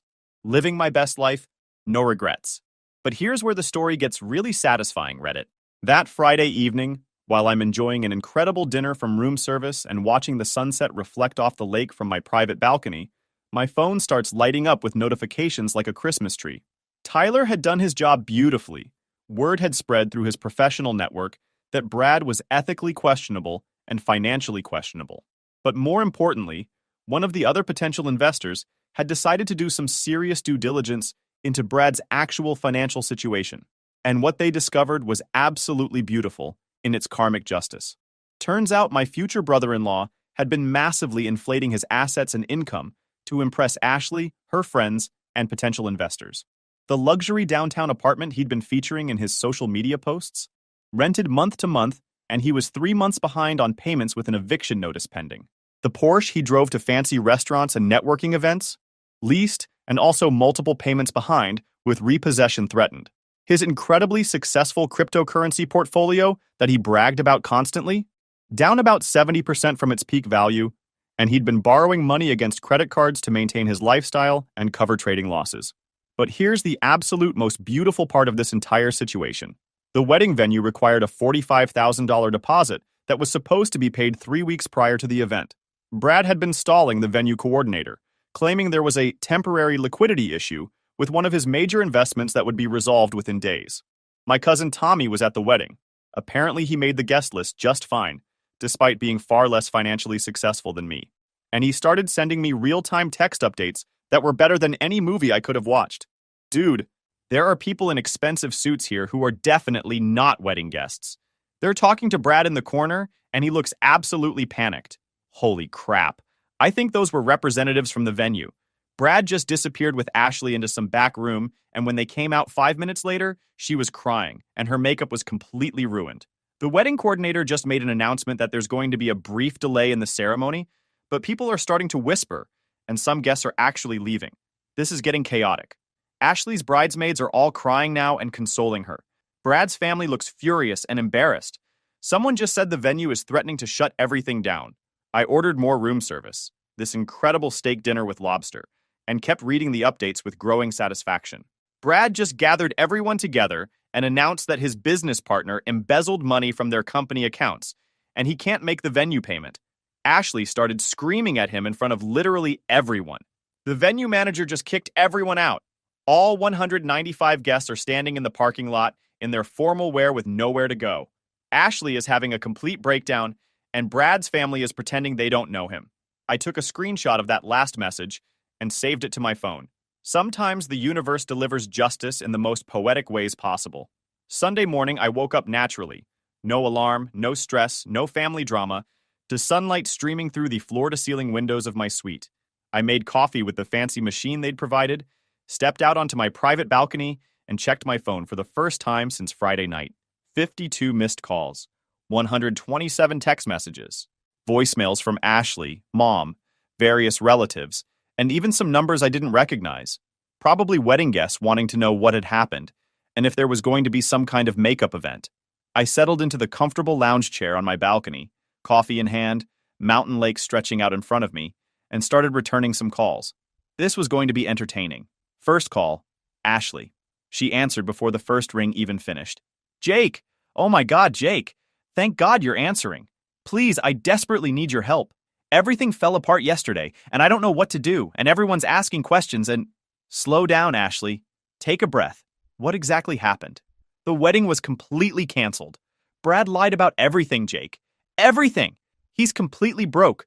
Like, actually, totally broke. The venue is threatening to sue us for the balance. The catering company wants their money. All the vendors are demanding immediate payment, and I don't have anything, and I don't know what to do. And that sounds really stressful, I said calmly, taking a leisurely sip of my coffee while watching a family of ducks swim across the lake. But I'm sure you and Brad will figure something out together. Jake, Brad's gone. He left Saturday night, just packed all his stuff and disappeared. His phone goes straight to voicemail. His family won't talk to me. And I found out his apartment is being repossessed, and his car is being repossessed, and I need to borrow money from you. I need like $75,000 to cover all the vendor costs, or they're going to take me to court and destroy my credit. I nearly choked on my coffee trying not to laugh out loud. The audacity was breathtaking. You need $75,000? I know it's a lot, but you're literally the only person I know who has that kind of money readily available, and I'm absolutely desperate here. I'll pay you back every single penny, I swear on Dad's grave. I'll get a real job, like a serious full-time job, and I'll pay you back with interest. And Ashley, I interrupted her rambling, where was my wedding invitation? Complete silence on the other end of the line. I could practically hear her brain trying to figure out how to respond. Where was my invitation to your wedding, Ashley? Jake, I know I made a mistake, okay? I realize now that I messed up really badly. I was stressed and overwhelmed, and Brad was pressuring me, and his family had all these opinions and expectations, and you told Mom that I would embarrass you in front of Brad's wealthy family. I never said that exactly. That's not what I meant. Mom told me word for word what you said, Ashley. That his family thought I wouldn't fit in with their social circle, that you were worried about my social standing, and how I might make you look bad in front of their country club friends. That's not... Look, Jake, I was wrong, okay? I was completely wrong, and I'm really, really sorry. But right now, I desperately need your help, and... No. What? No, Ashley, I'm not helping you this time. Jake, please, you don't understand how serious this is. They're going to sue me. My credit will be completely destroyed. I might lose my apartment. I could end up homeless, and... Sounds like you should have thought about those consequences before you decided I wasn't good enough for your perfect wedding. I hung up and immediately blocked her number. The phone rang again within 30 seconds, Mom calling. Jake, thank God you answered. Ashley called me crying hysterically. She told me what happened with the wedding. This is a complete disaster, and she really needs our help right now. She needs my help, you mean? When's the last time you sent Ashley any money, Mom? That's not the point here, Jake. She's family. And when family is in serious trouble, we help each other. That's what family does. I'm family too, Mom. I'm family too. But that didn't stop either of you from supporting the decision to exclude me from the most important day of her life. Jake, please don't be petty about this. Your sister is in real financial and legal trouble. Those vendors are serious about pursuing legal action. Good. Maybe she'll finally learn that actions have consequences, and you can't just charm your way out of every problem. How can you be so cold and heartless? This is your sister we're talking about. Yeah, maybe she should have remembered that before she decided I was an embarrassment to her social climbing aspirations. I hung up and blocked mom's number too. Over the next several hours, I received calls from various relatives, aunts, uncles, cousins, all attempting to guilt me into helping Ashley out of her financial crisis. Each time I told them the same thing. She made a deliberate choice about what kind of family relationship she wanted with me, and now she gets to live with the consequences of that choice. Tuesday morning, I got a call from an unknown number with a local area code. Is this Jake? Who's asking? This is Brad. Look, man, I know we haven't actually met in person, but I really need to talk to you about helping Ashley out of this situation. This whole thing got completely out of hand and spiraled beyond anyone's control and, oh, you're the Brad who convinced my sister that I wasn't good enough for your wedding? Look, that wasn't really my decision. That was more about family dynamics and social expectations that were beyond my control. Actually, Brad, I have some free advice for you. There's an excellent bankruptcy attorney downtown. Her office is on LaSalle Street. You should probably give her a call as soon as possible. You're going to need serious professional help. What's that supposed to mean? It means word travels incredibly fast in business and investment circles when someone's been lying about their financial situation and personal character. I'd start updating that resume if I were you. The crypto industry in Chicago is smaller than you think, and people definitely talk to each other. Are you threatening me? I'm giving you practical advice. You made enemies of the wrong people when you decided to exclude family members from important life events. Now you get to learn what it feels like when your social network decides you don't fit in with their values. I hung up and blocked that number too. By Wednesday, Ashley was calling from mom's phone, then from random numbers belonging to friends, then getting other people to call on her behalf. Each conversation followed the same pattern: desperate begging, promises to change, attempts to guilt me into fixing her self-created problems. Each time I said no and hung up. Thursday afternoon, I got a text update from Tommy. Dude, Ashley's moving back in with your mom in Arizona. Brad completely vanished. Apparently, he owes money to some serious people and had to leave town. His company folded and Ashley's asking literally everyone she knows if they're hiring for anything. I screenshot that message and sent it to my group chat with my college friends, along with the caption, "When keeping it fake goes horribly wrong." Friday morning, Tommy sent another update. Ashley's working at a chain restaurant now as a server. Tips only, no guaranteed salary. Your mom is making her pay rent to live in the spare bedroom. The Instagram influencer thing dried up completely after the wedding disaster went viral on social media. Her follower count dropped to like 20,000. When I finally returned home from my extended weekend on Sunday evening, there were wilted flowers on my doorstep, soggy from rain. Multiple cards from Ashley apologizing and begging for forgiveness. Voicemails where she's crying about how sorry she is and how she'll do anything to make things right, and how she realizes now how much I've always meant to her, and how she can't survive without my support.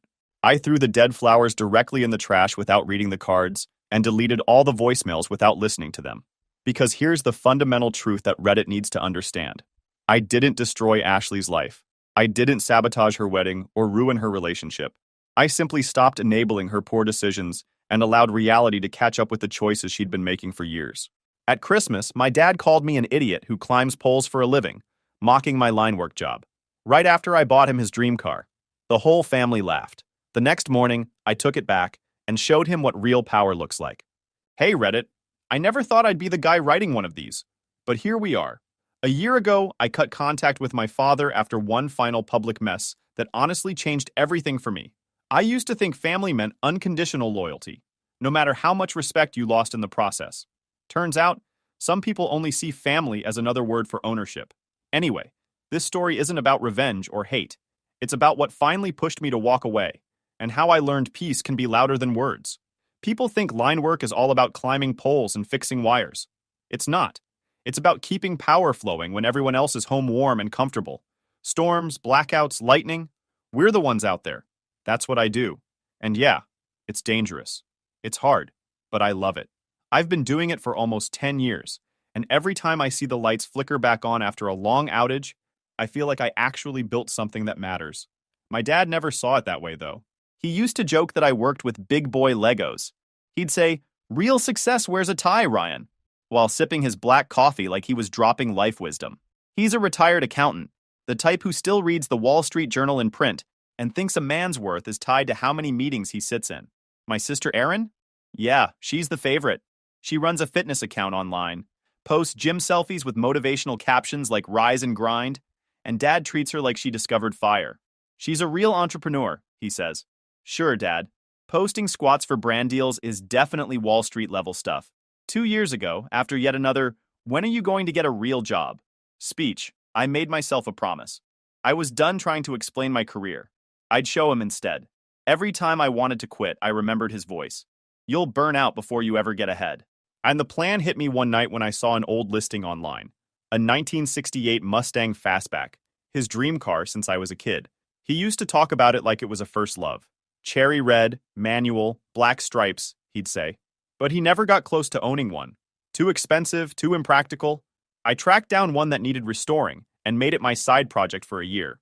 Parts, paint, late nights in my buddy's garage, every bolt tightened by hand. It was perfect. Christmas morning came faster than I thought. I parked the car outside my parents' place, covered with a tarp and a red bow. The house was packed. Cousins, neighbors, Erin already live streaming her arrival like it was a red carpet event. I carried myself the same way I always did. Calm, casual, no big show. Dad was holding court in the living room, bragging about how Erin got invited to some wellness expo. I waited for a lull, then said, "Hey, Dad, come outside for a second." Everyone followed. He saw the car, froze, then looked at me. "Is this a joke?" he asked. "Nope," I said. "It's yours. Merry Christmas." He walked around it slowly, touching the door, checking the paint. "A 68 Fastback?" he said quietly, almost like he didn't believe it. For 1 second, I thought I actually did it, that maybe finally he'd be proud. Then he turned to the crowd, smirked, and said, "Guess my boy's trying to buy my approval." Didn't think climbing poles paid this well. The laughter hit harder than I expected. Loud, unfiltered, like it was the funniest thing they'd ever heard. Erin giggled like a toddler. Someone's uncle clapped, and my dad just stood there grinning, the star of his own little comedy hour. I smiled too. Not because it was funny, but because I wasn't about to give him the satisfaction of seeing me angry. I just said, "Yeah, I gotta keep the lights on somehow," and walked back inside. The rest of the night was a blur of fake cheer. Erin posed by the tree, Dad bragged about his joke, and I sat quietly near the back, checking the time every few minutes. When dessert came out, I stood up and said I had an early shift the next morning. He laughed again. "Of course, can't keep the city running without you, huh?" Outside, it was cold enough to see my breath. I stood next to my truck, watching the lights from the house flicker through the curtains. The Mustang sat in the driveway, perfect, gleaming, like it didn't belong there. I wanted that moment, the respect, the nod, something. But deep down, I knew better. Driving home, I didn't feel sad, just done. Years of comments, eye rolls, and just jokes all added up to one thing. No matter how much I achieved, it would never be enough for him. He'd never see me as anything more than the kid who picked the wrong path. I parked in my driveway, sat there for a bit, and stared at my hands. The same hands that fixed power lines through storms, rebuilt that car from rust, and somehow still weren't good enough. Then I laughed, not bitter, just tired. "Happy Christmas, old man," I muttered, because that was the moment it hit me. I didn't need him to be proud. I'd already made it. He just couldn't stand that I did it without asking for his permission. That line kept looping in my head while I brushed my teeth the next morning. I could still hear his stupid laugh from last night. The "guess my boy's trying to buy my approval" thing replayed like a bad song I couldn't turn off. Then it hit me. The title and registration were still under my name. I stood in the kitchen, sipping cold coffee, staring out the window like a man about to do something stupid but peaceful. I wasn't even mad anymore, just done. That car didn't belong there. Not in that driveway. Not with him. By 6 a.m., I took an Uber back. The neighborhood looked frozen. Christmas lights still on, lawns frosted over, a few trash bins tipped from the wind. I dropped off a block away, walked the rest of the distance like I was on some secret mission. The Mustang sat there, shining under a thin layer of ice. The red bow had drooped from the dew, hanging like it was embarrassed to still be there. I unlocked the door, slid into the driver's seat, and for a second I almost laughed. I still had the key. The key turned smooth. I rolled it out of the driveway slow, careful not to wake anyone. The reflection of the porch lights followed me down the street, like the car was finally leaving the wrong home.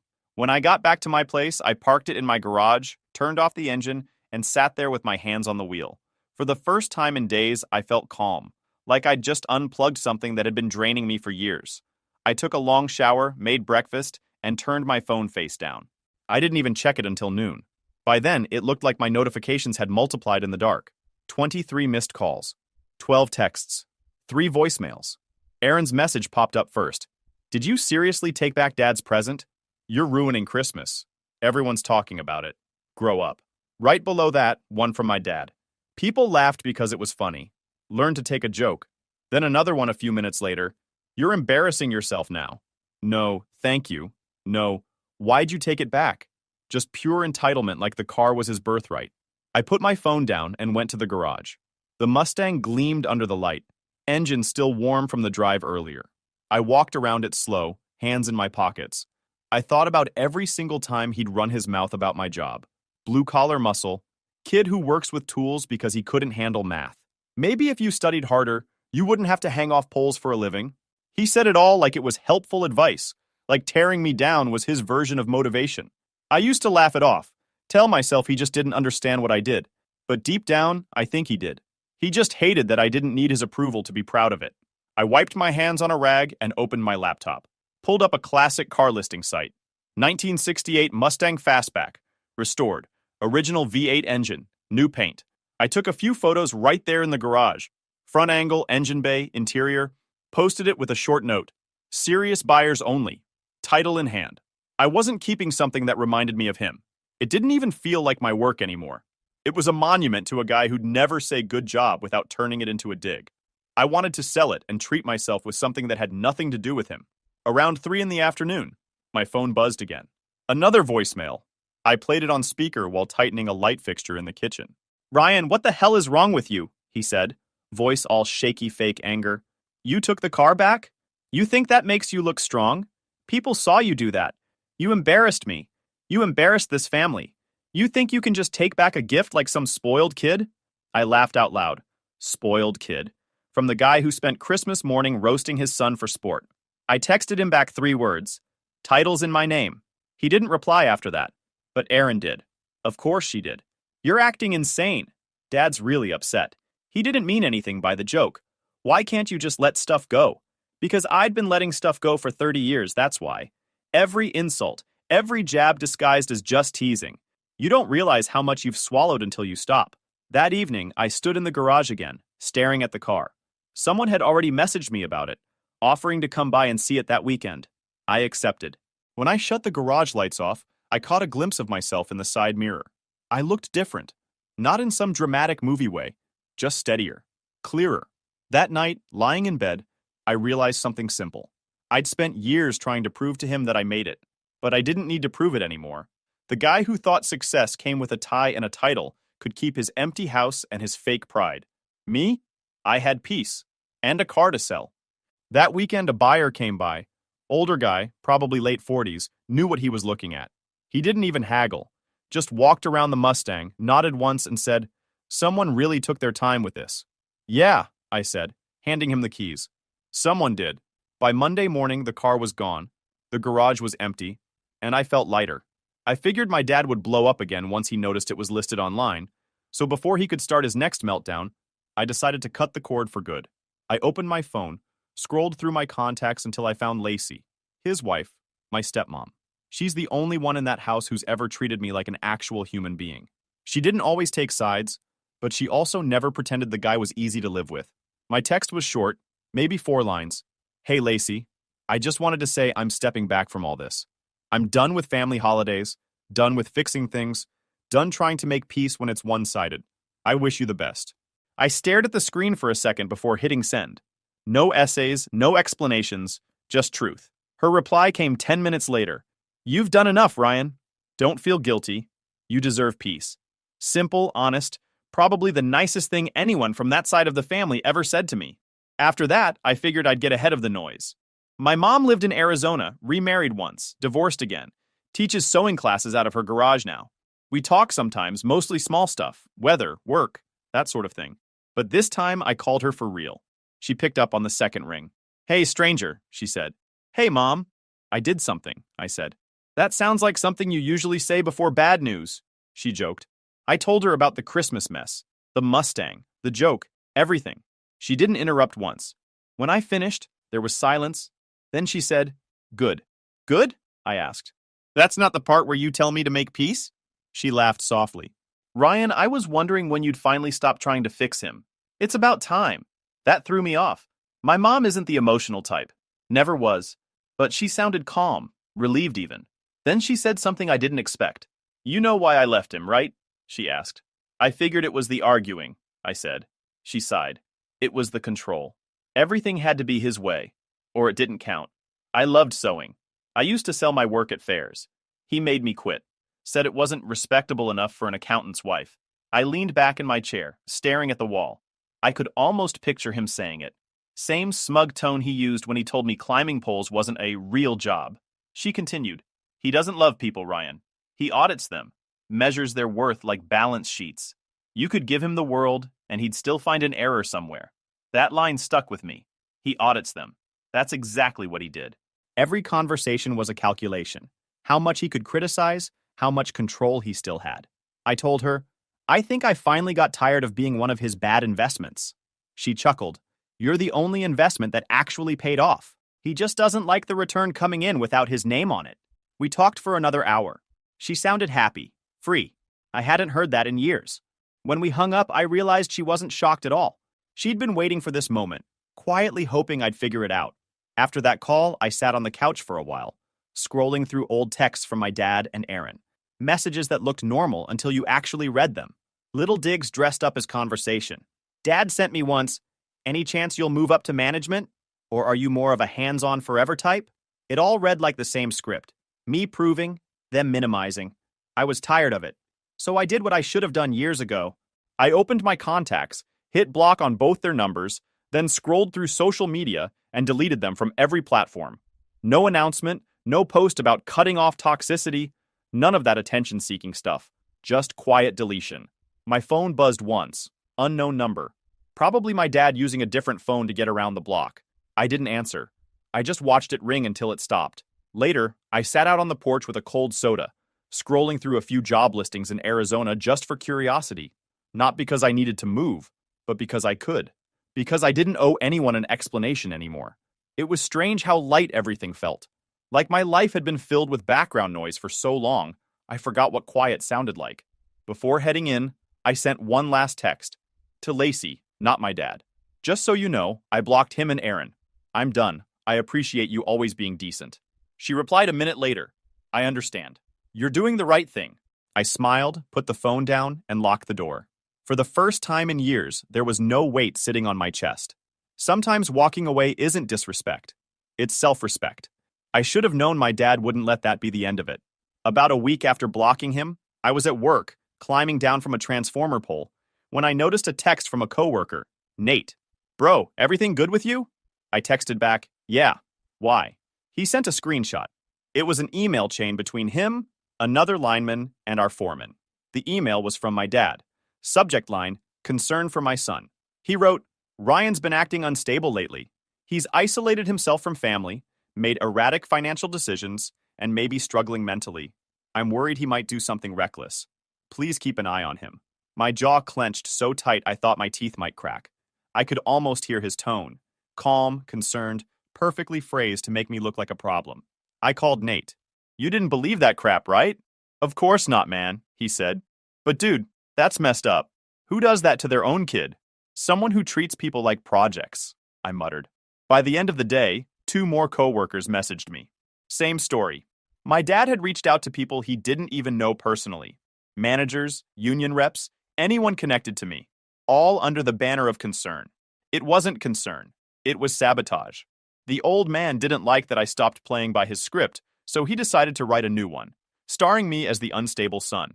So I called my buddy Mark, one of the union lawyers I'd worked with during a safety dispute years ago. Guy's sharp, no nonsense. He picked up mid-bite of something crunchy. Ryan, my man, what's up? I explained everything. The emails, the rumors, the fake concern. He didn't even sound surprised. Classic image management, he said. He's building a narrative, so if you ever call him out publicly, people think you're the crazy one. Can I shut it down? I asked. Oh, absolutely. You want me to handle it? Please. He sent me a draft within the hour. Short, professional, and lethal.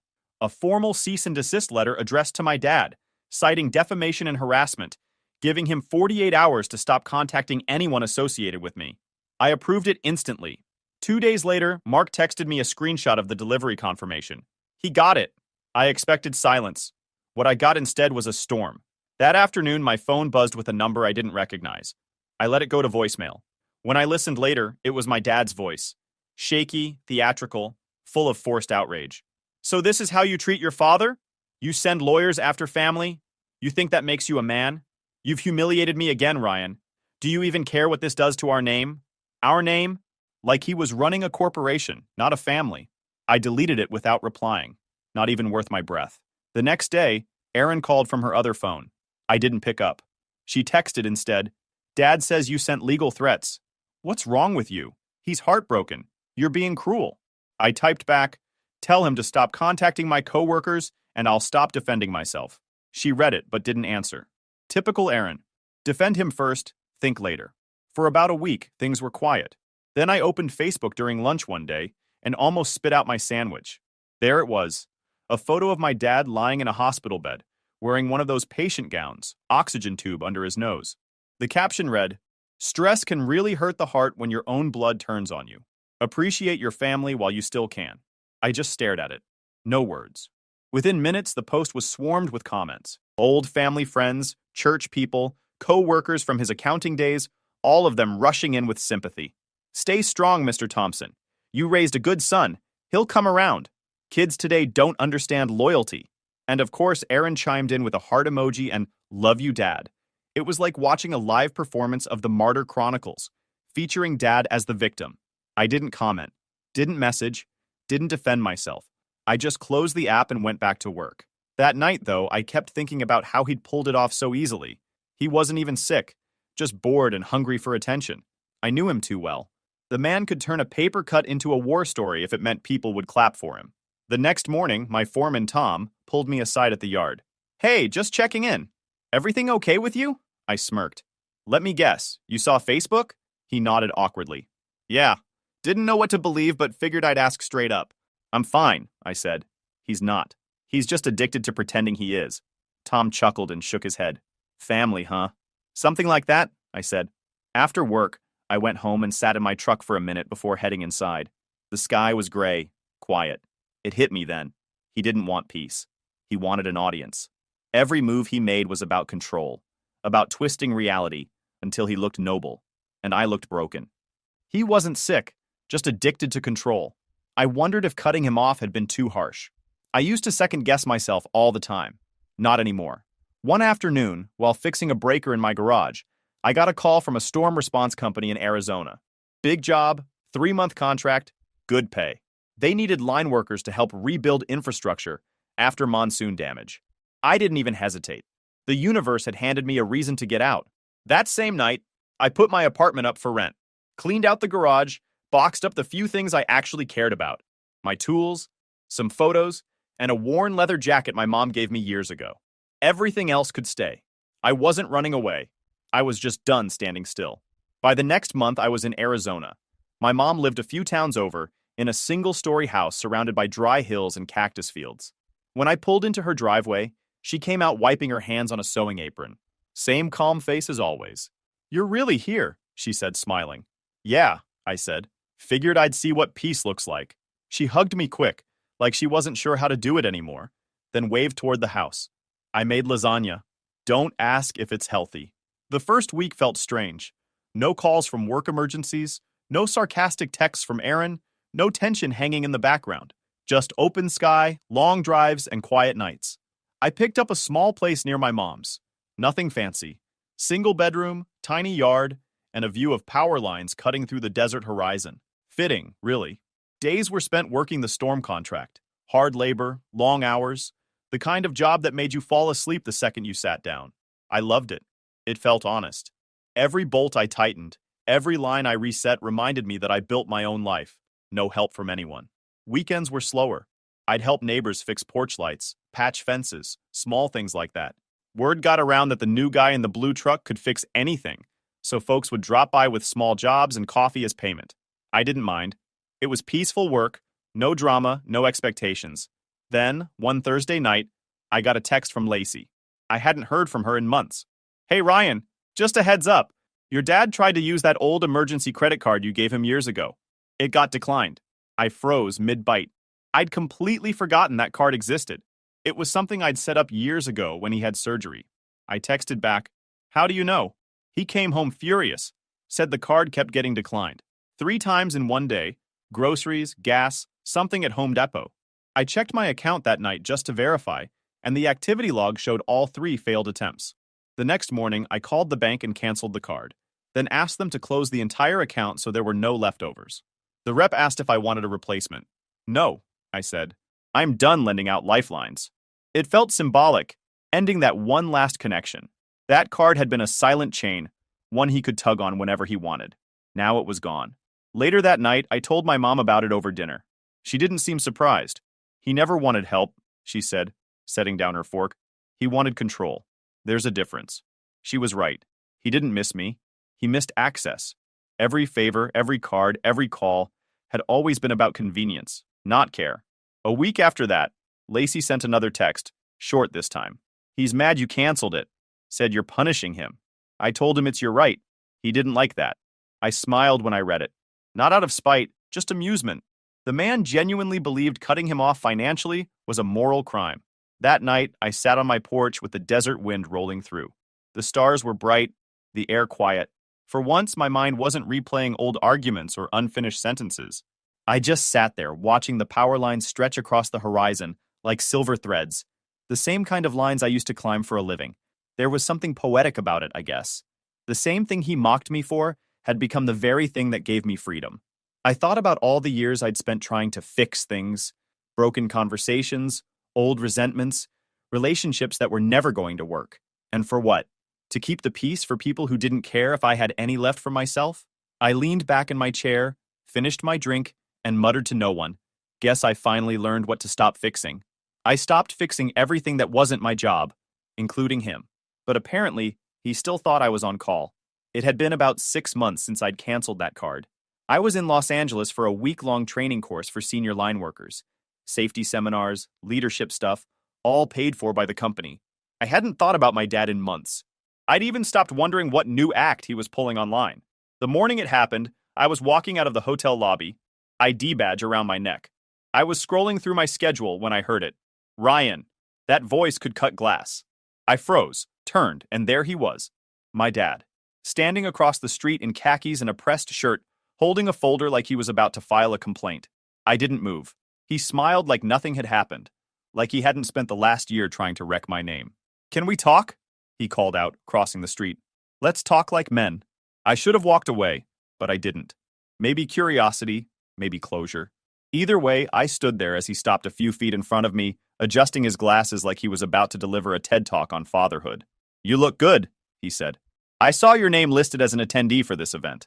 Didn't expect to find you here." I didn't answer, just waited. He sighed dramatically. "I don't know why you've made me the villain in your story. It was one joke, Ryan. You took it too seriously. You've always been too serious." There it was. The same script, same tone, same blame shift. I almost smiled at how predictable it was. "You tracked me down to tell me I can't take a joke?" I said. He frowned, like he didn't expect me to sound calm. "I tracked you down to make peace. You've humiliated me, embarrassed the family, and you act like I deserved it."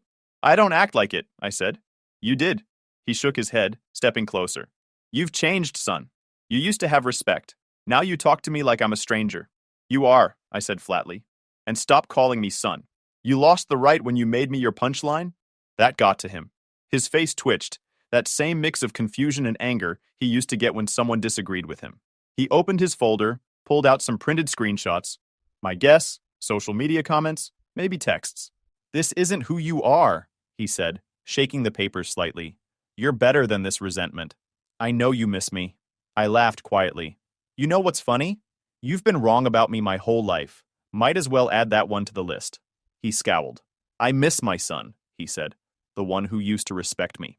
I took a sip of my coffee. "You don't miss me. You miss control. And I don't owe you anything." He stared at me for a second, that calculating look, like he was figuring out his next move.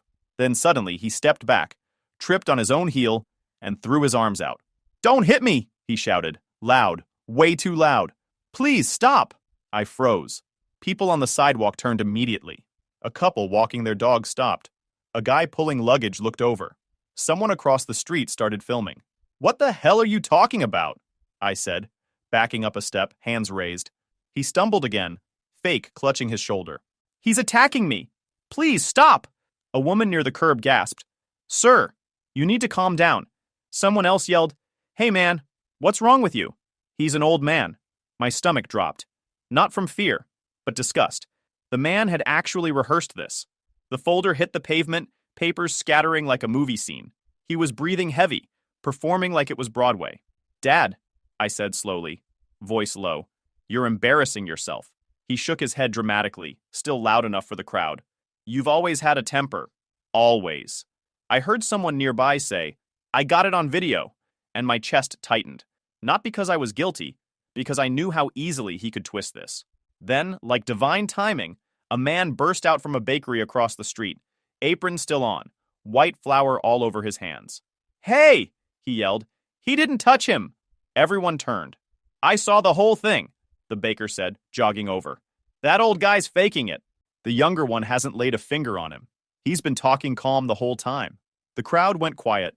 My dad froze mid-performance, still bent slightly like he couldn't decide whether to keep acting or drop it. The baker walked closer, pointing right at him. "You ought to be ashamed trying to pull that in public. There are cameras everywhere, buddy. You just made a fool of yourself." A few people murmured. One woman who had been filming lowered her phone. My dad's face went pale. The act fell apart completely. He straightened his shirt, muttered something about being misunderstood, then glanced at me. I met his eyes. "You just proved why I left." Then I turned and walked off toward the corner, the crowd parting silently. I didn't look back. I could feel his stare burning into the back of my head, but I didn't care. By the time I hit the end of the block, the tension had drained out of me. My hands were steady, heartbeat normal. I wasn't even angry. Just done.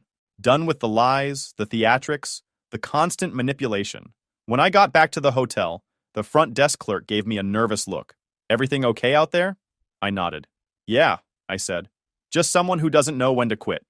I went up to my room, set my badge on the table, and stared out the window at the city lights. Cars moved below like little sparks, silent and distant. That was the last time I ever saw him. For months, there were no calls, no stunts, no performances, just silence. The kind he always claimed he wanted, but never knew how to live with. A year later, that's exactly what he was. I was living outside Sedona by then. Small rental near the Red Cliffs, big sky, quiet mornings. My days were simple. Work, gym, sometimes help a neighbor fix a broken fence or light fixture. The kind of life that used to sound boring when I was younger. But now it felt like peace. Work had been steady. After that training in LA, I got promoted to lead a small crew for contract jobs.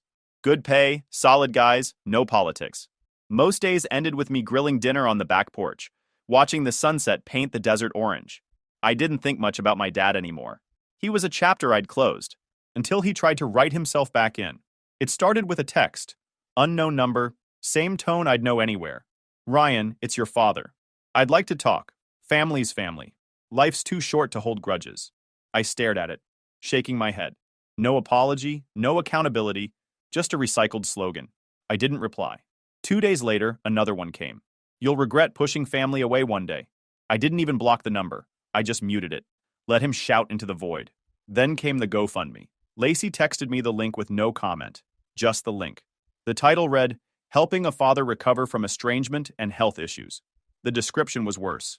"I'm a retired man struggling with heart problems and emotional distress after losing contact with my only son. I'm trying to keep my home and rebuild my life." He didn't mention the fake heart attack, the smear campaign, or that I'd offered him more chances to change than he ever deserved. The goal was $10,000. After 3 weeks, it had $85. The comments were quiet too, one from a cousin saying prayers, another from someone named Old Accountant 77 saying stay strong. That was it. Aaron didn't share it. That surprised me at first. Then Lacey called one afternoon. I picked up, half expecting more drama. "She's embarrassed," Lacey said. The whole stunt made her look stupid. People asked questions she couldn't answer. "Good," I said. "Maybe she'll finally stop trying to defend the indefensible." There was a pause. Lacey sighed softly. "He still talks about you, you know. Says you'll come around eventually." "He's been saying that my whole life," I said. "Doesn't make it true." I thanked her for letting me know. then got back to work. I didn't think about it much after that. It was just another performance of his. Another way to get attention when the applause had stopped. Weeks passed. The fundraiser quietly disappeared. So did his new number. Aaron stopped posting about family dinners and forgiveness. Lacey kept in touch sometimes. Mostly small things. Weather updates, photos of her garden, normal stuff. No drama. My mom came by one weekend to visit. We made breakfast together, her cooking, my coffee. She looked around my place, the clean space, the repaired shelves, the calm routine. You seem settled, she said, smiling. I am, I told her. She nodded. He's still trying to pull people back in. Don't take the bait. I won't, I said. He can talk all he wants. I'm done listening. That evening, after she left, I sat on the porch again, watching lightning flash over the hills. The air smelled like rain and dust.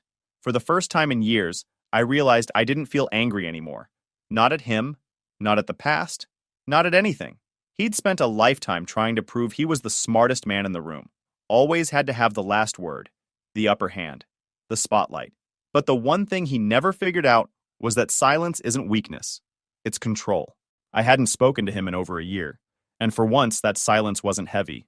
It was peaceful, complete. He thought I'd always come crawling back, but I'm not that kid anymore. I've got peace, and he's got silence. YouTube just dropped this new hype feature. If you're hooked on this story, smash that hype button. It tells YouTube this video deserves to blow up, and it keeps even crazier stories coming your way.